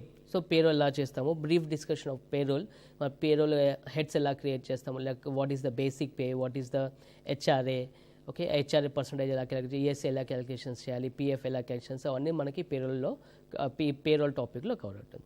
So security controls and data security అంటే పాస్వర్డ్ ఎలా మనం క్రియేట్ చేసిన కంపెనీస్కి పాస్వర్డ్ ఎలా ఇవ్వాలి, యూజర్ నేమ్ పాస్వర్డ్ ఎలా చేయాలి, సో అలా సెక్యూరిటీ ఎలా చేసుకోవాలి. సో ఇవన్నీ మనకి టాపిక్స్ కవర్ అవుతుంది. So once again I scroll down for you. So ఒక్కసారి టాపిక్స్ చేసుకోండి, అంటే ఎవరైతే యూట్యూబ్లో చూసిన వాళ్ళు స్క్రీన్ షాట్ తీసుకొని ఒక టాపిక్స్ కూడా సేవ్ చేసుకోవచ్చు, లేదా మిగతా వాళ్ళు కూడా చూసుకొని ఒకసారి నోట్ డౌన్ చేసుకోవచ్చు syllabus. Okay, so this is the topics we're going to discuss in Tally. So apart from this మీకు ఇంకా ఏమైనా కొత్త నేర్చుకోవాలని ఉంటే కనుక మీరు యూట్యూబ్లో కింద కామెంట్ సెక్షన్లో మీరు పోస్ట్ చేయండి. So definitely I will help you with all the comments with you're putting in the YouTube channel. Okay, so కింద మీరు కమెంట్లో మీకు ఏమన్నా ఇంకా ఎక్స్ట్రా కావాలని అనుకుంటున్నారు అనుకోండి, సో అక్కడ మీరు కమెంట్లో మీరు పెట్టండి. సో దాన్ని బట్టి మనము అవి కూడా ఆ టాపిక్స్ కూడా డిస్కస్ చేద్దాం. Okay, so this are all are the syllabus which you are going to have. So టోటల్గా 60 hours ప్రోగ్రామ్ ఉంటుంది, right. So this is the design programme. So Tally AP SSDC వాళ్ళు మనకి 60 programs ఇచ్చారు. So Tally ఏంటంటే so మనకి 60 programs మీరు చాలా మంచిగా యూస్ చేసుకోవచ్చు అండి. సో ఇందులో మీకు టాలీలో ఆల్రెడీ మనం ఇంతకుముందు టాలీ ప్రోగ్రామ్ చేసాము, కానీ ఆ టాలీలో చేసిన ప్రోగ్రామ్ ఏంటంటే only with VAT and VAT Tally మనం ఎలా ఎంట్రీస్ చేయాలి, వోచర్స్ ఎలా ఎంట్రీస్ ఎలా చేయాలి, లెడ్జర్స్ ఎంట్రీ అవి మాత్రం చూసాం. బట్ ఇక్కడ మన టాలీతో పాటు జిఎస్టీ అంటే ఇప్పుడు మనకి the latest and hot very topic good topic మన జిఎస్టీ ఎలా చేయాలి అవి కూడా ఈ యొక్క ప్రోగ్రాంలో కవర్ అవుతుంది అనమాట. Okay, so before that so ఇవన్నీ మనం సిలబస్ అని చూసాం కదా. సో సో ఇప్పుడు సిలబస్ ఏంటో మీరు తెలుసుకున్నారు. సో సిలబస్ తర్వాత topic. So you can see that. So this is the topic, and so this is the power of simplicity. Okay, the Tally is power of simplicity. So with this we can discuss. So Tally was established in the year 1986, a homegrown global leader. So చాలామంది ఏమనుకుంటారంటే Tally అనే software, నేను కొన్ని స్టూడెంట్స్కి మామూలుగా demo programmes ఇచ్చినప్పుడు కొన్ని కాలేజెస్కి కొన్ని అక్కడ ప్రోగ్రామ్స్కి వెళ్ళాను. సో సమ్ స్టూడెంట్స్ అక్కడ చాలామంది ఏమనుకుంటారు, Tally when as the students that Tally develop చేసింది ఎవరని అడిగితే చాలామంది అనుకుంటారు Tally is not an Indian software, Tally is some software is developed by some other countries. So నేను ఎప్పుడైతే టాలీ ఎవరు డెవలప్ చేస్తారని అడిగితే ప్రతి ఒక్క కంట్రీస్ ప్రతి ఒక్క స్టూడెంట్ అంటే మ్యాక్సిమం స్టూడెంట్స్ ఏమంటారు అంటే sir Tally is not a Indian product, Tally is some other foreign, some say it is from the US, some say it is from Germany, some say from London. So it is not, basically Tally was developed by Indian person. So we are ఇప్పుడు మా వచ్చే తర్వాత స్లైడ్స్లో మన father of మన Tally ఎవరు ఏంటి అనేది మనము చూద్దాం. Okay, so come to the slide.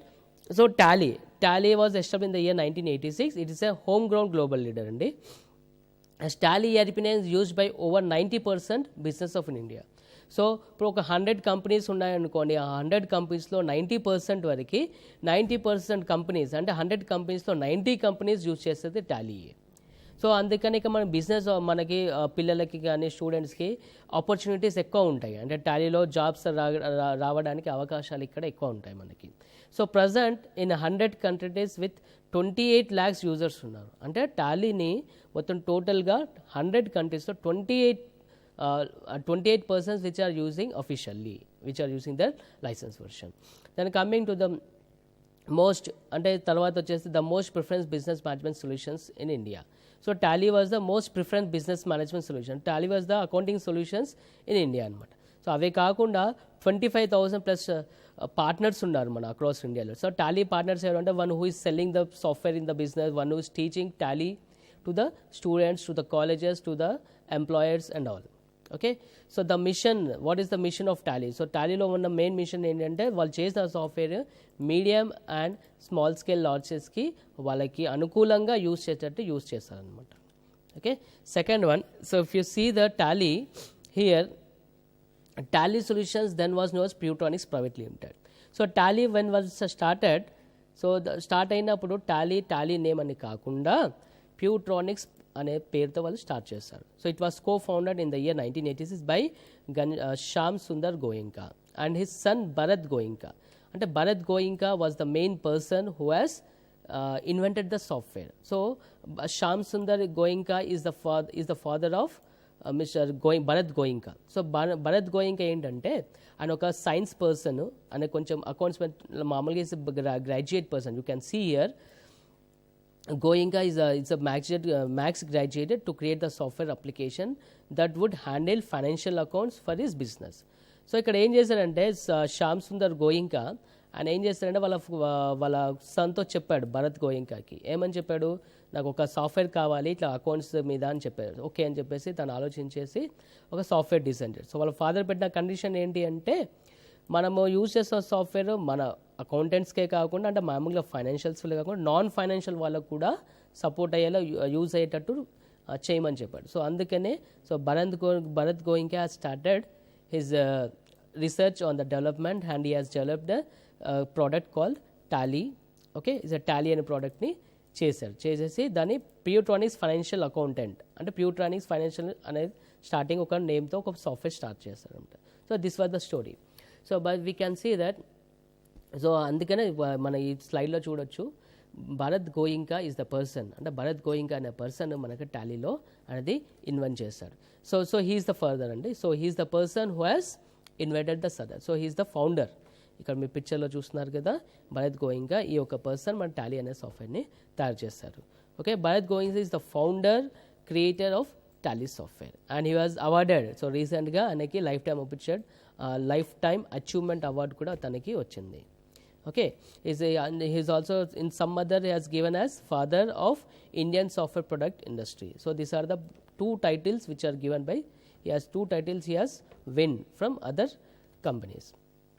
So if you see that after going if you see this journey of Tally, అంటే టాలీ అనేది ఎలా జర్నీ స్టార్ట్ అయ్యింది అని, So first in the year 1988 the product was named as Tally. So first Pewtronics Private Limited దాన్ని Tally కింద మార్చారు in the year 1988లో. తర్వాత 1997లో అంటే 98లో మనకి 98లో ఏదైతే Tally తయారు చేశారో స్టార్ట్ చేశారో when it was started it was only to be worked on DOS mode. DOS అంటే disc operating system. So disc operating system అనేది మనకు చాలా కొందరి మందికే ఆ సాఫ్ట్వేర్ అని తెలుసు, ప్రజెంట్ ఉన్న వాళ్ళకి డిఓఎస్ గురించి చాలామంది తెలియదు. So disc operating system can be అంటే ఆ డిస్క్ ఇప్పుడు ఎలాగైతే విండోస్, యూనెక్స్, లైనక్స్ ఎలా అయితే సాఫ్ట్వేర్స్ ఉన్నాయో ఆపరేటింగ్ సిస్టమ్స్కి, earlier in 90s there was DOS అనే మోడ్లో అన్ని సాఫ్ట్వేర్స్ రన్ అవుతాయి. సో ఆ బేస్గా మనకి టాలీ అనేది తయారు చేశారు. So in the 1997 the first Windows based version అనేది టాలీని తను రిలీజ్ చేశాడు. So Tally was started with 5.4 అంటే 5.4 వర్షన్తో తను స్టార్ట్ చేశాడు. సో మీరు టాలీ అబ్జర్వ్ చేస్తే ద రిలీజెస్ వాజ్ లైక్ 5.4, 6.3 అట్లా ప్రతి ఒక్క వర్షన్స్ మనకి. సో నెక్స్ట్ అట్లాగా 97 తర్వాత 99లో చూస్తే the company was formally change its names at Tally solutions. So Peutronics private limited నుండి వాళ్ళు 99లో టాలీ సొల్యూషన్స్కి కన్వర్ట్ చేశారు, నేమ్ని కన్వర్ట్ చేశారు. సో అలాగే 2001లో చూస్తే 6.3 అనే వర్షన్ స్టార్ట్ అయ్యి 6.3 వర్షన్లో మెయిన్ ఫీచర్స్ ఏంటి అంటే ఆ 6.3లో మనకి ఇన్వెంటరీ మీద కాన్సన్ట్రేషన్, అంటే 5.4 వర్షన్లో maximum only they have concentrated only on accounting part పైన వాళ్ళు కాన్సన్ట్రేషన్ చేశారు. తర్వాత the next version, so business అన్నప్పుడు అకౌంటింగ్ అన్నప్పుడు ఇన్వెంటరీ అన్నీ కూడా ఉంటాయి కాబట్టి సో వాళ్ళు ఏం చేశారు అంటే మళ్ళీ తర్వాత 6.3కి విత్ ఇన్వెంటరీ స్టార్ట్ చేస్తారు. సో అక్కడ లైసెన్స్ అండ్ ఎడ్యుకేషన్ వర్షన్స్ అనేది స్టార్టింగ్. అంటే ఎడ్యుకేషన్ వర్షన్ అంటే లైక్ ఎడ్యుకేషన్ మామూలు ఇంట్లో స్టూడెంట్స్ నేర్చుకున్నారని అనుకున్న వాళ్ళు ఆ వర్షన్లో యూస్ చేస్తారు.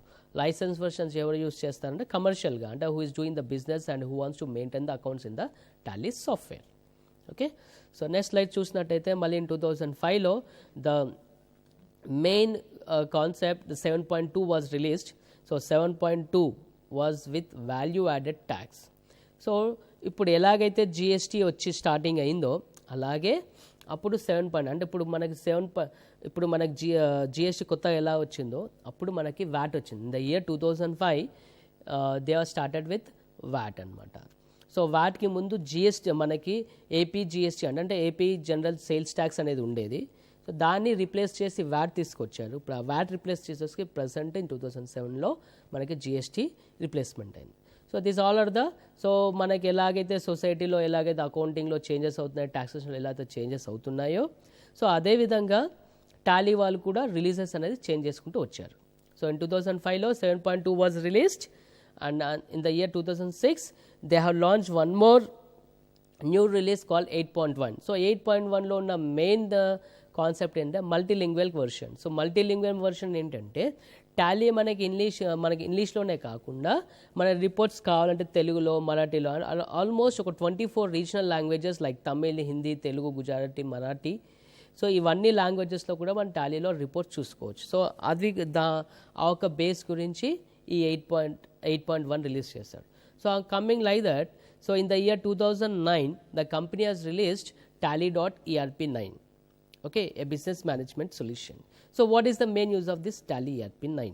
సో టాలీ ERP9లో మనకి మెయిన్ యూజ్ ఏమవుతుంది అంటే మన company data not only in one branch you can accept your system throughout India globally. అంటే ఈ మనం ఈ టాలీ ERP9 వర్షన్లో ఫర్ ఎగ్జాంపుల్ టాలీ ERP9 మన ఆఫీస్లో ఉన్నామనుకోండి. సో మన ఆఫీస్లో ఒక సిస్టమ్ ఉంది, ఓకే, అందులో డేటా ఉంది. ఆ డేటాని మనము వేరే ప్లేస్లోకి వెళ్ళాలి. అంటే ఇప్పుడు సపోజ్ నాకున్న సిస్టంలో అంటే ఈఆర్పి మీనింగ్ ఏంటంటే ఎంటర్ప్రైజ్ రిసోర్స్ ప్లానింగ్. సో మనకున్న రిసోర్స్ని ఒక కరెక్ట్ గ్రూప్లో ఫామ్ చేయాలి. అంటే Tally was and ERP in accounting package. అంటే అర్లియర్లో నేను కొన్ని చెక్ చేశాను, కొన్ని కంపెనీస్లో అకౌంటింగ్ ఒక సాఫ్ట్వేర్ వాడతారు, అలాగే ఇన్వెంటరీకి ఒక సాఫ్ట్వేర్ వాడతారు, inventory like maintain invoicing for stock, inward out ఒక సాఫ్ట్వేర్ వాడతారు, అలాగే పేరోల్కి ఒక సాఫ్ట్వేర్ వాడతారు, అలాగే కొన్ని టాక్సేషన్ కూడా సపరేట్గా వాడతారు అనమాట. సో ఇట్లా 3 to 4 సాఫ్ట్వేర్స్ డిఫరెంట్ కంపెనీస్ వాళ్ళ రిక్వైర్మెంట్కి పేరోల్కి సపరేట్ సాఫ్ట్వేర్, ఇన్వెంటరీకి support software, invoicing separate software, అట్లాగే అకౌంటింగ్ సపరేట్ సాఫ్ట్వేర్, ఇట్లా డిఫరెంట్ సాఫ్ట్వేర్స్ వాడేవాళ్ళు అనమాట. సో అట్లా కాకుండా ఇప్పుడు ఈఆర్పీలో ఏం చేస్తే అన్ని కంబైన్డ్గా, అంటే now Tally can accommodate, Tally has the features of accounting features, inventory features, taxation features and payroll features. So this all 4 in one box anamata. In one box, in the one software you can have all these 4 types of softwares.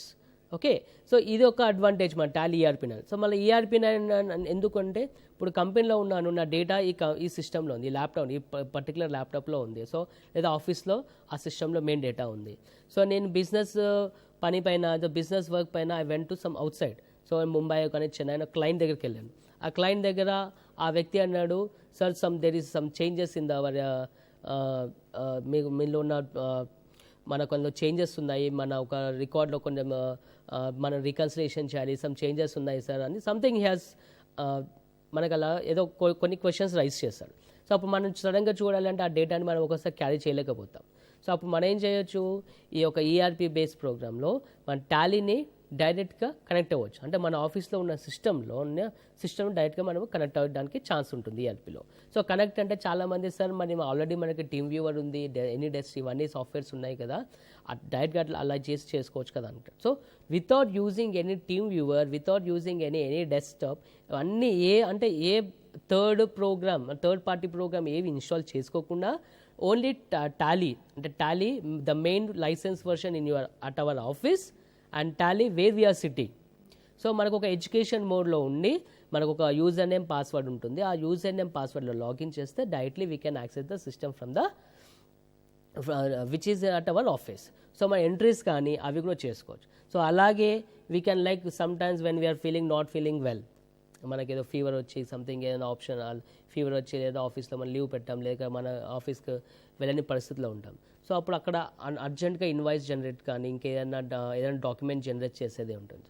So in that point of view also we can access our system, we can generate the invoice from at home, and we can save whatever the data we are doing at home, that is directly automatically saved in our system which is at office. అంటే మనం ఇక్కడ ఏదైతే work చేస్తున్నామో ఆ work అంతా డైరెక్ట్గా ఆఫీస్లోనే మనకి సేవ్ అవుతుంది.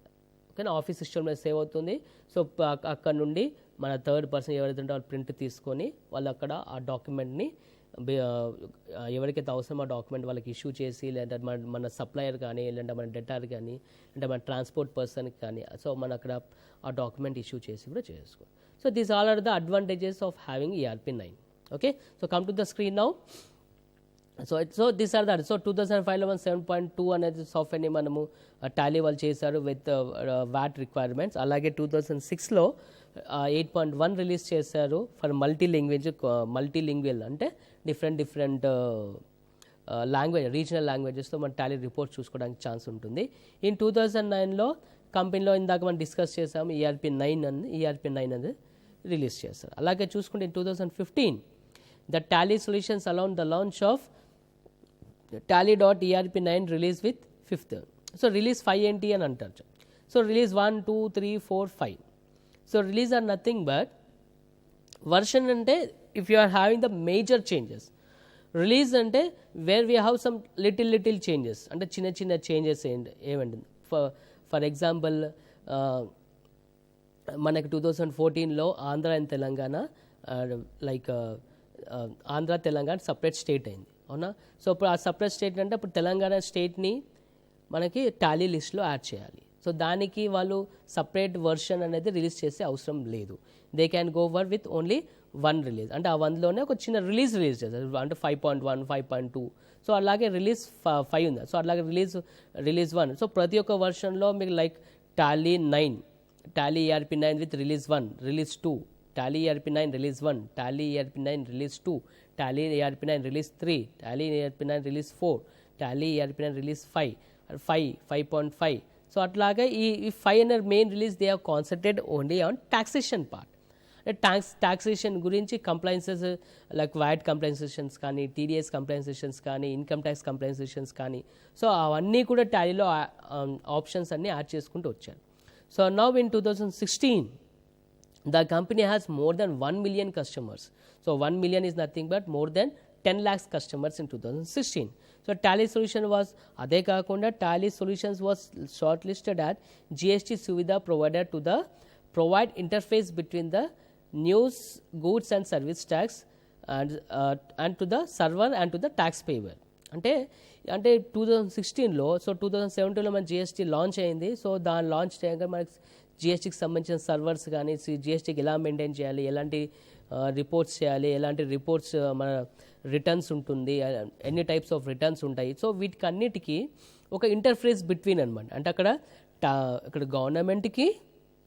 గవర్నమెంట్కి అక్కడ కస్టమర్స్కి మధ్యలో ఒక సువిధ ప్రొవైడర్ అనమాట. So this is the person. Tally will give some like what you say comments, అంటే వాళ్ళకి ఏమన్నా సలహాలు సూచనలు అలాంటివి కూడా టాలీ వాళ్ళు మన జిఎస్టీ వాళ్ళకి ఇస్తారనమాట. So this all about in okay. So in 2007లో the company was launch the updated system GST compliances softwares in 2007. Okay. So when you see that మన అంటే 2017లో మన జిఎస్టీ విత్ రిలీజ్ 6 అనేది, రిలీజ్ 5 అనేది టాక్సేషన్ స్పెషల్, రిలీజ్ 6 అనేది GST special. So ఇప్పుడు present చూసుకుంటే కనుక జిఎస్టీలో మీకు ప్రజెంట్ వర్షన్ వస్తే GST release 6 4.0.8. So this was the latest release by the Tally which now providing in the market. So GST మీరు GST వచ్చిన తర్వాత అటు స్టూడెంట్స్కి కానీ అటు ఎంప్లాయ్మెంట్ ఆపర్చునిటీస్ కూడా చాలా పెరిగాయి. ఎందుకు ఆపర్చునిటీస్ పెరిగాయి అంటే GST was everything is computerised. అంటే మనం ఏది ఇన్వాయిసెస్ చేస్తామో ప్రతి ఒక్క invoice with invoice details, like ఎవరికి అమ్ముతున్నామో, ఏ పార్టీకి అమ్ముతున్నామో, ఇన్వాయిస్ నెంబర్ ఎంత, ఏ ఐటమ్స్ అమ్ముతున్నామో, దానిపైన ట్యాక్స్ ఎంత, అంటే each and every detail should be upload in the portal. So ఆటోమేటిక్గా ఏమవుతుంది అంటే ఈ యొక్క టెక్నాలజీకి మనకి అనుకూలంగా ఉన్న యూత్ కానీ ఎవరితో యూత్కి కానీ ఎంప్లాయ్మెంట్ ఆపర్చునిటీ అనేది ఎక్కువ. So nowadays you can see that everything is computerised. Now the whole world is in our hand with in a mobile. So అలాగే టాలీ కూడా now they are trying to do with mobile app. అంటే ఎలాగైతే apps వస్తున్నాయో అలాగే కొన్ని apps కూడా develop చేస్తున్నారు Tally వాళ్ళు. లైక్ యూ క్యాన్ సీ, అంటే మన సిస్టమ్ నుంచి ఒక డాష్ బోర్డ్ లాగా టోటల్గా ఇవాళ సేల్స్ ఎంత చేసాము, ఇవాళ పర్చేస్ ఎంత చేసాము, సేల్స్ ఆర్డర్స్ ఎన్ని వచ్చాయి, పర్చేస్ ఆర్డర్స్ మనం ఎన్ని పెట్టాము, సో ఒక చిన్న క్యాష్ బ్యాలెన్స్ ఎంత ఉంది, బ్యాంక్ బ్యాలెన్స్ ఎంత ఉంది. సో ఇవన్నీ కూడా ఒక మొబైల్ యాప్లో చేయడానికి కూడా నెక్స్ట్ ఫర్దర్గా టాలీ వాళ్ళు రెడీగా చేస్తున్నారు సాఫ్ట్వేర్స్. సో ఈ విధంగా మన జిఎస్టీ వచ్చిన తర్వాత కూడా ఎంప్లాయ్మెంట్ ఆపర్చునిటీస్ చాలా చాలా చాలా పెరిగాయి. సో మన స్టూడెంట్స్కి కానీ ఇప్పుడు మన ఉన్న అంటే డిగ్రీ ఫ్రెష్గా పాస్ అయ్యే స్టూడెంట్స్ కానీ లేక పీజీ పాస్ అయ్యి బయటికి వస్తున్న స్టూడెంట్స్ కానీ, సో ఇలా ఈ అకౌంటింగ్ సాఫ్ట్వేర్స్ మీరు నేర్చుకుంటే మనకి బయట చాలా యూస్ఫుల్ ఉంటుంది. సో అదే కాదు టాలీ వాళ్ళు కూడా స్పెషల్గా వాళ్ళకు సర్టిఫికేషన్స్ కోర్సెస్ కూడా దీనిపైన కండక్ట్ చేస్తున్నారు. If you want you can మీ దగ్గరలో ఉన్న సర్టిఫికేషన్ ఏదైనా టాలీ సెంటర్స్కి వెళ్ళి కూడా మీరు దాని గురించి చూసుకోవచ్చు అనమాట. Okay, now come to the screen now. So this wow. So ఇప్పుడు మన టాలీలో చూసుకుంటే ఏమేమి ఫీచర్స్ ఉన్నాయి. సో ఇంత అంటే లాస్ట్ స్లైడ్ వరకు మనం ఏం చూసుకున్నప్పుడు టాలీలో ఏమేమి versions. So one we have quick look up. So is the founder of Tally. So 2088లో ఏం చేస్తారు, 97లో దే హ్యావ్ 2088లో product was renamed as Tally. 97లో టాలీ 5.4 అని రిలీజ్ అయింది. 99లో కంపెనీ చేంజెస్ అన్న కంపెనీస్ టాలీ సొల్యూషన్స్ అంటే ప్యూట్రానిక్స్ నుండి టాలీ సొల్యూషన్స్కి మార్చుకున్నారు. 2001లో 6.3 అనే వర్షన్ మనకి రిలీజ్ అయింది. అలాగే 2005లో 7.2 రిలీజ్ అయింది విత్ వ్యాట్ రిక్వైర్మెంట్స్. 2006లో 8.1 రిలీజ్ అయింది విత్ మల్టీ లాంగ్వేజ్ వర్షన్. 2009లో కంపెనీ ERP 9 అనే వర్షన్ రిలీజ్ చేసింది. 2015లో రిలీజ్ 5 విత్ టాక్సేషన్ అప్లికేషన్స్ అనేది టాక్సేషన్ సంబంధించిన ఎక్స్ట్రా కంప్లీషన్ ఫీచర్స్ ఈ రిలీజ్ 5లో రిలీజ్ చేశారు. అలాగే చూసుకుంటే 2016లో 17లో మన GST వర్షన్ 6th రిలీజ్ చేశారు. Okay, now what are the futures, the wow futures అంటే ఫ్యూచర్స్ ఏమున్నాయి చూద్దాం. So this is one solution for all. అంటే టాలీ కనుక మనం యూజ్ చేస్తే అంటే సో ద బిజినెస్ మ్యాచ్కి it's one solution for all. అంటే వన్ సొల్యూషన్ ఫర్ ఆల్ అంటే ఇందాకని చెప్పినట్టు అకౌంటింగ్ కానీ, ఇన్వెంటరీ కానీ, టాక్సేషన్ కానీ, పేరోల్ కానీ ఇవన్నీ మన ఒకటే దానిలో ఇవన్నీ మనకి ఒక ప్రోడక్ట్లో అయిపోతుంది అనమాట. ఓకే, ప్రాసెస్ ఇండిపెండెన్స్, ఆ ఇండిపెండెన్స్ ఉంటుంది, మన వర్క్ పైన మన ఇండిపెండెన్స్ ఉంటుంది, మన సాఫ్ట్వేర్ పైన మన ఇండిపెండెన్స్ ఉంటుంది. ఓకేనా, ఆ పర్టికులర్ అనే సాఫ్ట్వేర్ మన దగ్గరనే ఉంటుంది, ఆ డేటా ఇవన్నీ కానీ ఇండిపెండెన్స్ ఉంటుంది మనకి. ఓకే, కాన్కరెన్స్, నాయిస్లెస్, కార్డ్లెస్, అంటే నేటివ్ అంటే మనకు కావాల్సిన 64 బిట్టా 32 బిట్టా ఇవన్నీ మనకి యూజ్ వస్తుంది. So trusted remote access and data sinks. ఇందాక చెప్పాను, మన టీమ్ వ్యూవర్ కానీ డెస్క్టాప్ కనుక యూజ్ చేసుకుంటే అక్కడ మన సిస్టమ్ వేరే హ్యాక్ అయ్యే ఛాన్సెస్ అలా ఉంటాయి. బట్ ఈ ERP9లో మనకి ఆ .NET ఫీచర్స్ వల్ల మన డైరెక్ట్గా సిస్టమ్ త్రూ టాలీ అని మనము తీసుకోవచ్చు అంట system. Okay, database admin free, statutory compliances and ఈ ఫైలింగ్ కూడా మనకి ఈజీగా అంటే ఈ ఫైలింగ్ కావాల్సిన ఏదైతే ఇప్పుడు జిఎస్లో చూసుకుంటే కనుక జాన్సన్ ఫార్మాట్లో మనం అప్లోడ్ చేయాల్సి ఉంటుంది ఫైల్స్. జాన్సన్ ఫైల్ ఫార్మాట్లో మనము రిటర్న్ అప్లోడ్ చేయాల్సి ఉంటుంది. ఆ జాన్సన్ ఫార్మాట్ అనేది టాలీ జనరేట్ చేస్తుంది, మీరు డైరెక్ట్గా అప్లోడ్ చేసుకోవచ్చు. లేదంటే కొన్నింటిలో ఏమవుతుంది, మీరు టూల్ డౌన్లోడ్ చేసుకొని ఆ టూల్లో మీరు ఎక్సెల్లో కాపీ చేసుకొని ఆ ఎక్సెల్ని టూల్లో పెట్టి ఆ టూల్లో నుండి మీరు జాన్సన్ ఫైల్ కన్వర్ట్ చేసి ఆ కన్వర్ట్ చేసిన ఫైల్ మీరు అప్లోడ్ చేయాల్సి ఉంటుంది. బట్ ఈ టాలీలో ఏమవుతుంది అంటే అలా అవసరం లేదు మనకి. టాలీలో ఏమవుతుంది అంటే డైరెక్ట్గా టాలీయే జాన్సన్ ఫైల్ మనకి జనరేట్ చేస్తుంది, ఆ జాన్సన్ ఫైల్ని అప్లోడ్ చేస్తే సరిపోతుంది అనమాట. So certainly continuity and confidence are yours when you are with Tally. So జనరల్గా ఎర్రర్ ఫ్రీ ఫైలింగ్స్ ఇవన్నీ ఉంటాయి కాబట్టి జనరల్గా మనం టాలీతో వర్క్ చేస్తాం, మనం కాన్ఫిడెంట్గా వర్క్ చేయవచ్చు అనమాట. సో టిల్ నౌ ఇంతవరకు మనం ఏం చూస్తాము అంటే టాలీలో ఉన్న ఫ్యూచర్స్ ఎలాంటివన్నీ చూసాం. So now the question is, మరి టాలీలో జాబ్స్ ఎక్కడ వస్తాయి? సో ప్రతి ఒక్కరు మనం నేర్చుకునే టాలీలోనే కదా. So where we get the jobs now? So suppose your head office ఉన్నారు, so your head office is at some other place.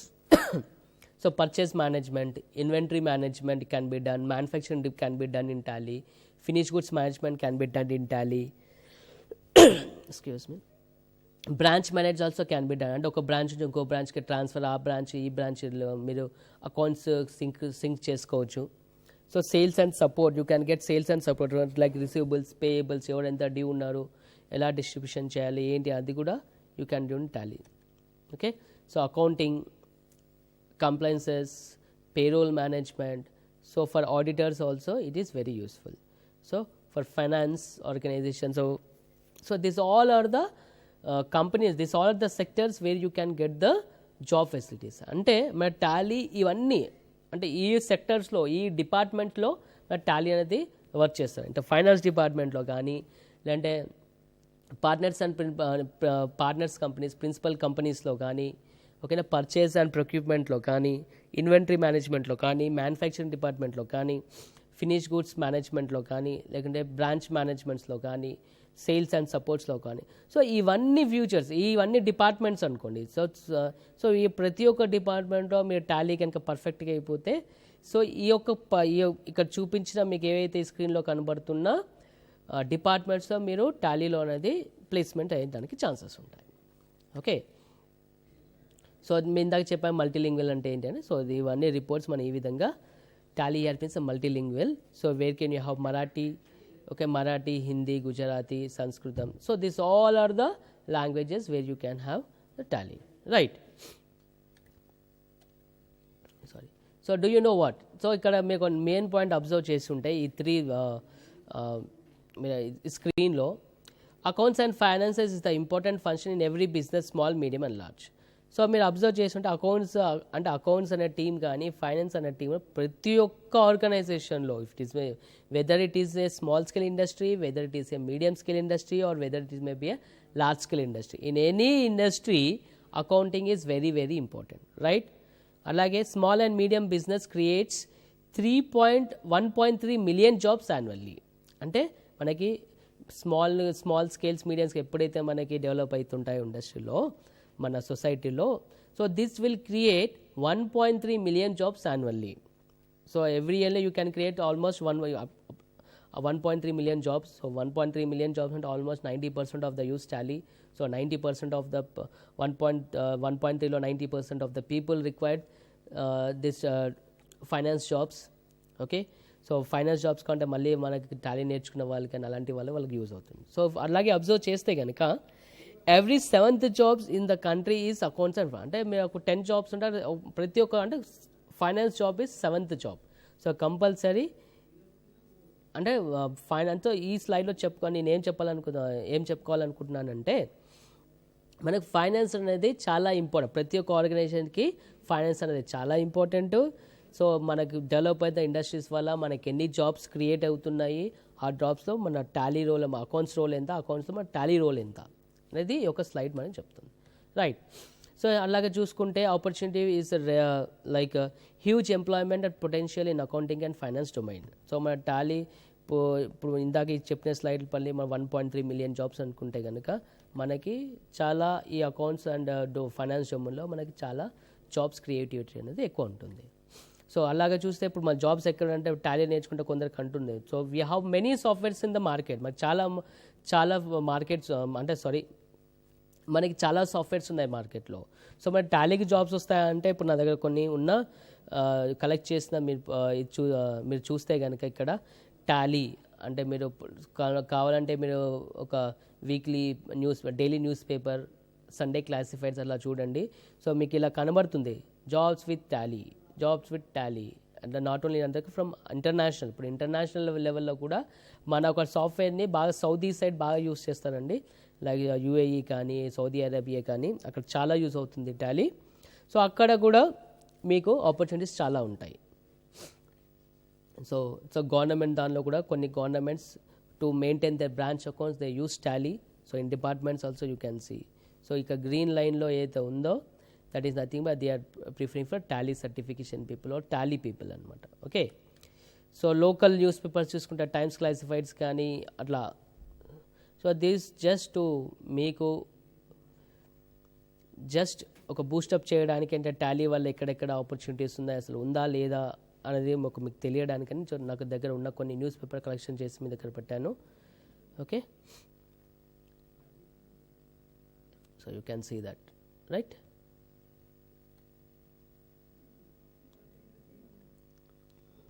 Right.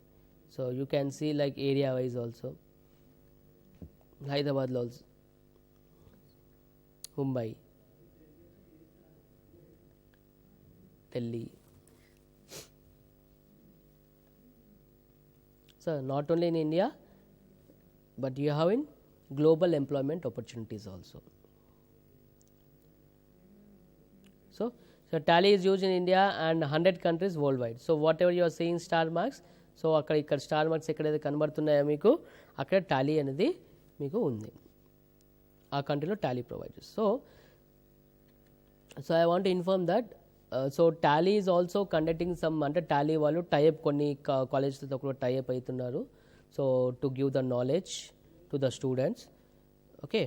Colleges కానీ అట్లా పార్ట్నర్స్ కానీ సర్టిఫికేషన్ ప్రోగ్రామ్స్ కూడా టాలీ వాళ్ళు కండక్ట్ చేస్తున్నారు. If you are interested, the people who are interested then can join for the Tally certification programme in their colleges or at there partners. వాళ్ళ దగ్గర పక్కన మీ ఏరియాలో ఉన్న ఇన్స్టిట్యూట్స్లో కానీ, టాలీ ఆథరైజ్ ఇన్స్టిట్యూట్స్లో కానీ, కొన్ని కాలేజెస్లో కానీ, అలాగే ఏపీ స్కిల్ డెవలప్మెంట్ కూడా కొన్ని టైఅప్స్ కూడా చేస్తుంది టాలీతో to train.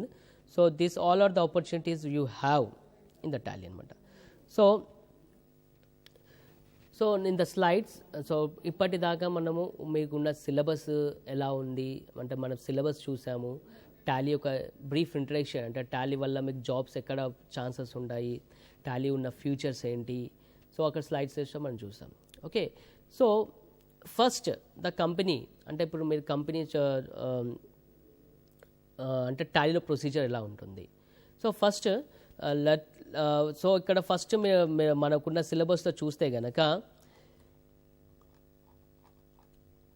So first introduction, right, the installation and company creation.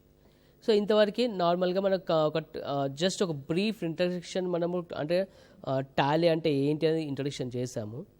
So తర్వాత టాలీలో కంపెనీ ఎలా క్రియేట్ చేయాలి ఏంటి అనేది మనం చేస్తాం. సో బిఫోర్ దట్ సో అందరికీ ప్రాక్టీస్ చేయడానికి మన టాలీ కావాలి, రైట్. సో అందుకనే ఒక చిన్న అంటే మీకు ఎలా డౌన్లోడ్ చేయాలి ఏంటి అనేది జస్ట్ ఒక మీకు బ్రీఫ్ ఇంట్రడక్షన్ చూపిస్తాను హౌ టు డే అని. సో మీరు ఏం చేస్తారంటే జస్ట్ టాలీకి వెళ్ళండి ఫస్ట్. www.tallysolutions.com అని క్లిక్ చేయండి. ఓకే, సో tallysolutions.comలో ఇక్కడ మీకు ఆప్షన్ ఉంటుంది.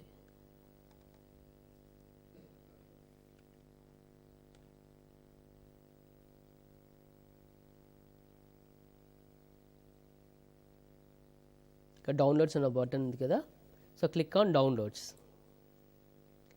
సో డౌన్లోడ్స్ క్లిక్ చేయండి. క్లిక్ చేస్తే మీకు ఇంకోటి అంటే ఇప్పుడు the latest release was 6.4.9. Okay, మీకు ఇక్కడ install now download for later అని ఉంటుంది. ఓకే, సో ఇన్స్టాల్ నౌ అంటే ఆటోమేటిక్గా ఇన్స్టాల్ చేసుకుంటుంది. Better you go for download for later. So download for later అని క్లిక్ చేస్తే మీకు లేటెస్ట్ వర్షన్ ఇక్కడ డౌన్లోడ్ అయిపోతుంది. రైట్,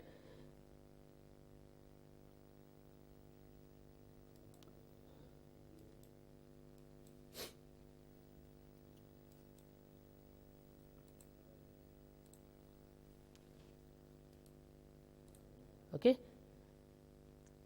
సో ఆల్రెడీ నేను క్రియేట్ చేసి పెట్టి నేను డౌన్లోడ్ చేసి పెట్టాను. సో ఇది ఈ విధంగా ఇప్పుడు డెస్క్టాప్ ఆల్రెడీ నేను డౌన్లోడ్ చేశాను. ఈ విధంగా మీకు సెటప్ ఫైల్ వచ్చింది కదా, ఇది వచ్చేస్తుంది. జస్ట్ మీరు డబుల్ క్లిక్ చేయండి. ఓకే, డబుల్ క్లిక్ చేస్తే అది install. So it's a very small software అంటే జస్ట్ 100 MB ఉంటుంది. దాని గురించి పెద్ద సిస్టమ్స్ కానీ పెద్ద కాన్ఫిగరేషన్ ఉన్న సిస్టమ్ కూడా కొనాల్సిన అవసరం లేదు. మీకు బేసిక్ కాన్ఫిగరేషన్ సిస్టమ్ ఉంటే సరిపోతుంది. సో దాని మీద డబుల్ క్లిక్ చేసి నార్మల్గా ఇన్స్టాల్ చేయండి. So this is the path. అది మీకు ఎక్కడ ఇన్స్టాల్ కావాలి ఏంటి అనేది అడుగుతుంది. ఆ పాత్ మీకు కావాల్సిన పాత్లో షేర్ చేసుకొని జస్ట్ ఇన్స్టాల్ అనండి.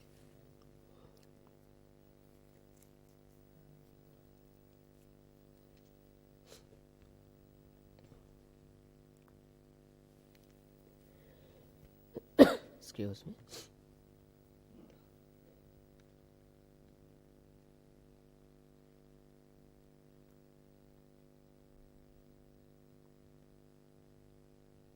So depending upon your system configuration, system speed, కొన్ని సిస్టంలో ఫాస్ట్గా మీకు ఇన్స్టాల్ అవుతుంది, కొన్ని సిస్టంలో కొంచెం స్లోగా ఇన్స్టాల్ అవుతుంది.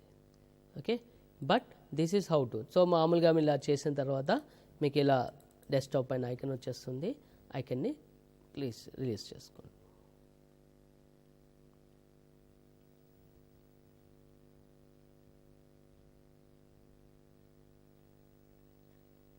సో ఆల్రెడీ ఇక్కడ ఇన్స్టాల్ అవుతుంది. జస్ట్ నేను క్యాన్సిల్ చేస్తున్నాను.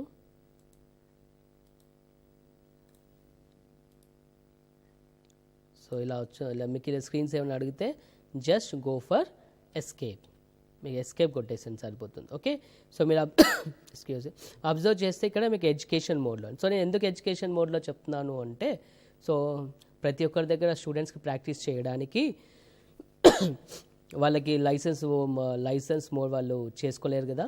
సో అందుకనే నేనేం చేస్తానంటే ఒక ఎడ్యుకేషన్ మోడ్లోనే మీకు టీచ్ చేస్తాను. But education mode and licence మోడ్కి మీకు డిఫరెన్స్ ఏం లేదండి. For education mode and licence mode there is no difference. ఒక ఎడ్యుకేషన్ మోడ్లో మీకు డేట్స్ చేంజ్ అవ్వవు, ఒక లైసెన్స్ మోడ్లో మీకు డేట్స్ చేంజ్ అవుతాయి. డేట్స్ చేంజ్ అవుతుంటుంది, అంతే డిఫరెన్స్, అంతే. So maximum everything will be same. Only education మోడ్లో మీకు డేట్స్ చేంజ్ అవ్వవు, లైసెన్స్ మోడ్లో మీకు డేట్స్ చేంజ్ అవుతాయి.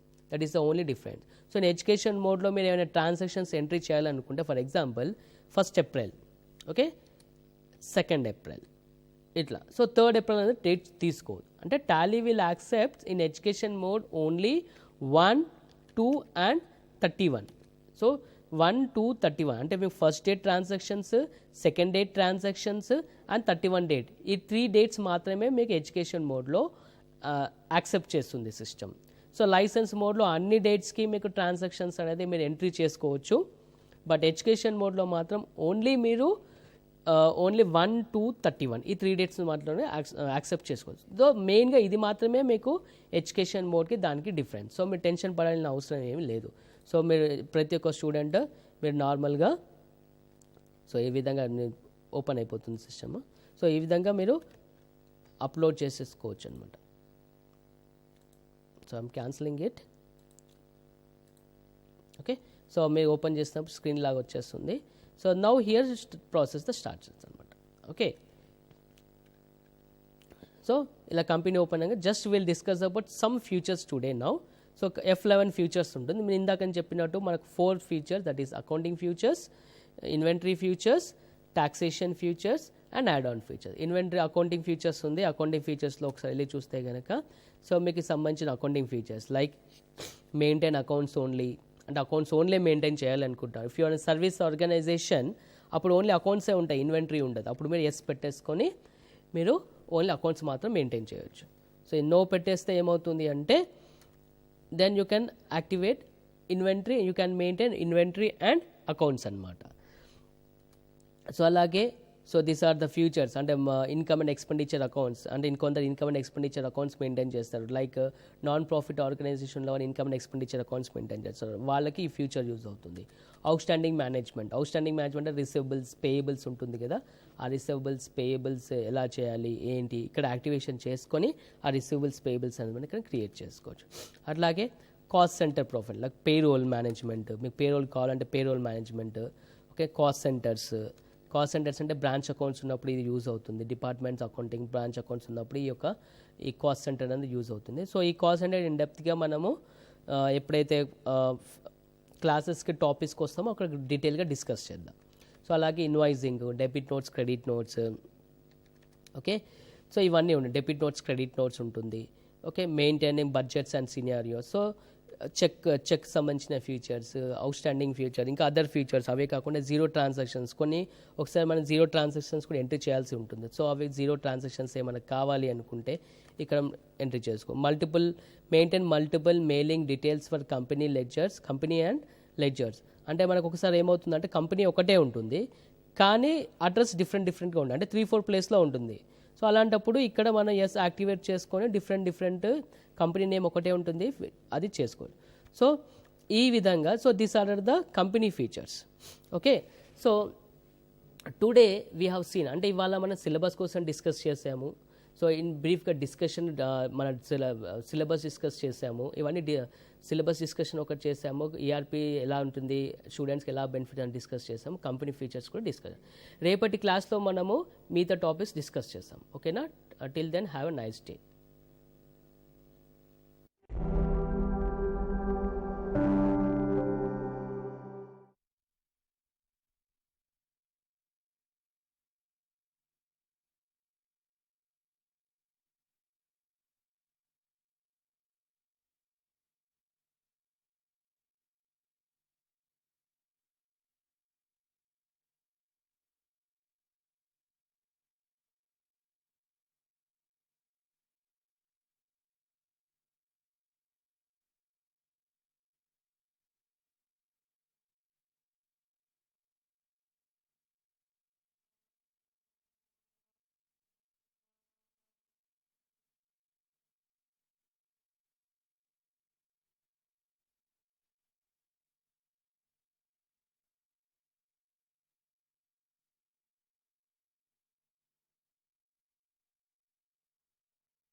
రమా, పద తల్లి, ఇంటికి పోదాం. ఇంకా స్కూల్ వదలలేదు నాన్న. వదలకపోతే ఏంటి, పద ఇంటికి వెళదాం. నేను కాసేపు ఆడుకుని వస్తా. మళ్ళీ వచ్చి ఆడుకుందులేమ్మా. నువ్వు ఆడు. ఎందుకు నాన్న అంత తొందర పెడుతున్నావు చెప్పు. నిన్ను చూసుకోవడానికి వస్తున్నారమ్మా. ఏంటి? నీకు పెళ్లి చేద్దాం అనుకుంటున్నా. నేను ఇప్పుడే పెళ్లి చేసుకోను. అలా అనకూడదమ్మా. నాకిప్పుడే పెళ్ళొద్దు, నేను ఇంకా చదువుకోవాలి.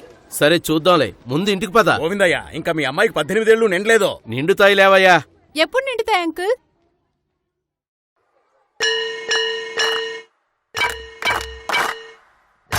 బాల్య వివాహాలను ఆపడం మనందరి బాధ్యత. 18 ఏళ్ల కంటే ముందే పెళ్లి చేస్తుంటే మీరెక్కడున్నా సరే వెంటనే స్పందించండి. స్థానిక అధికారులకు ఫిర్యాదు చేయండి. సహాయం కోసం 1098కి ఫోన్ చేయండి. బాల్య వివాహాలను ఆపుదాం, అమ్మాయిల ఆరోగ్యాన్ని రక్షిద్దాం. ఇది మనందరి బాధ్యత. గుర్తుంచుకోండి, చైల్డ్ హెల్ప్ లైన్ 1098. పిల్లల భద్రత, సంరక్షణ కోసం ఏర్పాటు చేసిన వ్యవస్థ. ఇది దేశవ్యాప్తంగా 24 గంటలు పనిచేస్తుంది. చైల్డ్ హెల్ప్ లైన్ భారత ప్రభుత్వ మహిళా శిశు అభివృద్ధి మంత్రిత్వ శాఖ ఆధ్వర్యంలో పనిచేస్తుంది.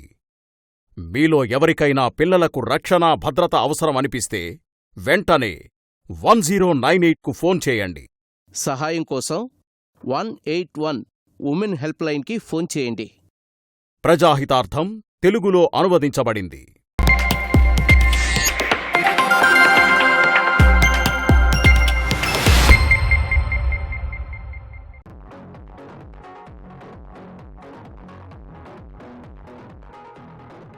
Good afternoon, everyone. Welcome to this new session. I know I've been speaking to you for a long time, but we had a long gap. So I'm back again, courtesy AP State Skill Development Corporation. And this particular program is meant for those candidates who are aspiring to be a part of one of the best organization in the world, and it's an Indian company, and it is Infosys. So what we're going to do in this particular program, I'm going to help you understand the entire pattern of Infosys Drive, as well as help you with certain skilling or certain training that's going to make your entire candidature successful. Now, before we start, please understand the critical aspect of the need for these kind of training. What you have learned over the period of time in terms of your academic curriculum is not really complete or sufficient when it comes to getting that job that you're aspiring for. You do have the technical ability, but you also need to learn your ability to express what you know and to stand out from the crowd. Now, there'll be lakhs and thousands of people who will be part of this entire campus drive, but it is you as an individual who wants to be successful. So APSSDC has put together this entire program to help you achieve that success. So what I'm going to do is I'm going to show you the pattern. Now I will get you the updated pattern tomorrow in case if there is no change, but for now we will go with this pattern, and today I'm going to speak about interview essentials as well. So let me show you a picture. Now this is a picture of the Infosys office, which is in Hyderabad, and this is the Global Training Center. This is located in Mysore. Every person who's successful getting a job in Infosys will be a part of a training program which will be conducted at this particular location. Now, when you get chosen from a campus, it's because you are absolutely amazing, you are excellent. Now, the good news is you are already good, but what they are looking for, you're not aware, and this program will help you fill that gap. All right, let's move forward. Let's understand how Infosys picks the best talent from the campus. So you will have 2 rounds. The first one is the written round, and then you have the interview round. As far as the written round is concerned, that's the first level. Once you clear the written test, you will qualify for interviews. Now, written test, you will have 2 segments. One is the analytical, and the second one is verbal ability. In analytical reasoning, you will have 30 questions that needs to be answered in 40 minutes, and it will have 2 subsets, which is quantitative aptitude and reasoning. Verbal ability, you will have 40 questions that needs to be answered in 30 minutes. I will quickly tell you what kind of questions you can expect in verbal ability. As far as interview is concerned, there will be 2 rounds, technical round and HR round. Please remember, you need to clear both these rounds to be successful. So basically, you have 2 areas which you need to be successful at, written test as well as interview, and you need to clear these 2 areas. Now, if you clear the analytical reasoning, but if you fail in verbal ability, you cannot go through to the interview round, which means you need to clear everything. Now, as far as aptitude is concerned, these are the topics that will be covered. I'm going to pause here so that you can make a note of these. Data interpretation, syllogisms, data sufficiency, problems on trains, time and work, permutation and combinations, number series, coding and decoding, and puzzles. Verbal ability. You will have critical reasoning or theme detection. You will have fill in the blanks. You will have sentence correction. You will also have reading comprehension. Now please remember, there will be 2 paragraphs that will be given with 5 questions each. Alright, so there will be 2 reading comprehension, few questions on sentence correction, fill in the blanks, critical reasoning and theme detection. I have done a lot of programs on MANA TV as well as a YouTube channel you can take a look at for all these topics that I spoke about on critical reasoning, theme detection, fill in the blanks, sentence correction and passage comprehension. In case if we are not able to accommodate these as a part of this particular program, you can go back, search with Infosys Placement Drive, MANA TV, and you will find a lot of videos. I came across a lot of students in various districts when I was traveling since last 1 month, a lot of coordinators from APSSDC who categorically told me that a lot of colleges are still playing back these videos from YouTube. So you have a lot of learning material available on the internet. Go back, take a look at it. Now, as part of today's program and tomorrow's program, I'm going to talk essentially about interview essentials. But in case if the program gets extended, I will certainly train you on verbal ability as well. Okay? Now, in your free time, when you are not in your college premises, when you're not in your classroom, when you're not watching this program, you can also download a couple of apps, which is Pocket Verbal Ability and Pocket Aptitude. This is available on Google Play Store. I'm not very sure if it's available on the Apple Store, but most of us use Android phone, so this is available free of cost. Please download. It will allow you to practice and also answer a lot of questions. This is how the app looks like, the Pocket Verbal Ability. Very simple installation, very simple user interface. You have various categories. It will instantly give you the correct and incorrect answers as well. So we have for both verbal ability as well as aptitude. All right. Please make use of these free resources that is available in the internet. That's a very, very powerful tool. All right. Anything that you find in the internet, you can put that to use if you channelize your entire energy for your success. So please make use of these free resources. So for those who joined in late, please remember this is the entire pattern for Infosys.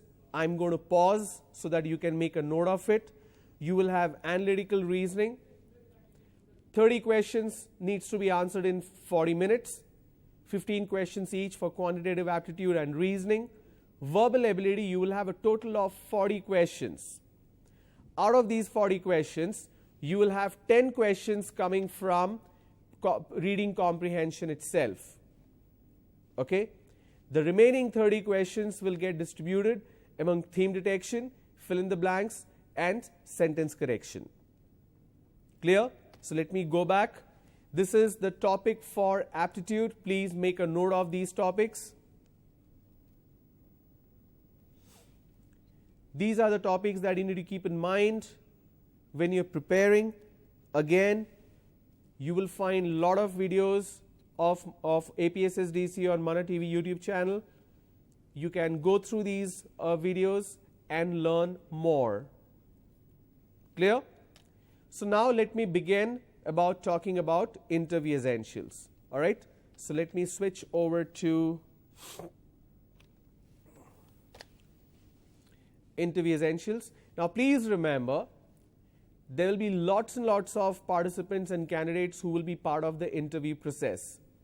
The question is, what makes you different? There is one very critical aspect that you need to remember when we talk about interview, and that is you are attending one interview in one particular day if it's a part of a campus drive. If I'm talking about job mailer, that is very different. You will attend from one booth to another. You will keep switching back and forth. But if it's a campus drive and if it's only meant for Infosys or TCS or any other organization, you are attending just one interview. You're probably speaking to 2 people at a time or 3 or possibly just one person. At the max, you may have 2 rounds on a single day, which is technical round as well as HR round. But the interviewer who's sitting on the other side of the table, that person is talking to 100 or 200 candidates in one single day. The question is, how do you make an impression? How do you make sure he remembers you and he gives you the right kind of rating and marking? Question is, how are you different from everybody else? The essential factor that we need to keep in mind is two things. One is what you can do and how you do it. Now, the what factor and how factor is important, but the first thing that comes to the mind of the interviewer is your appearance. So a professional appearance is extremely important when we talk about interview. Hence, I'm going to start with appearance. I'm going to start with dress code. So ladies first, I'm going to talk about the dress code aspect. So here is for the ladies, if you choose to wear Western formal, it's absolutely fine, but most of you may not be comfortable with Western formal. So let's switch to Indian formal. So if you choose to wear Indian formal, these are Indian formal wear for women, for the girls. Anything that is classic, anything that is elegant and very, very simple, this is what is considered formal. But if you choose to wear something like this, which is very extravagant, these are the kind of dresses you choose to wear for any family function, for any kind of wedding, award function, please try to avoid these kind of dresses. The reason is, number one, these dresses are not easy to maintain. Number two, these are heavy and it's not going to make you feel comfortable. When you go for an interview, you're going to spend close to 4 to 5 hours in that particular campus, right? Because of the heat, dust, travel in the bus, even if it's your personal vehicle, please understand these kind of dresses that I showed, which you wear for wedding essentially, is not considered formal because it's not carried off as a formal and simple elegant dresses. These are something which is considered formal and simple. Now, as far as the footwear is concerned, if you are comfortable wearing heels, please go ahead. But if you're not comfortable, please don't wear heels. Try to wear flats like these.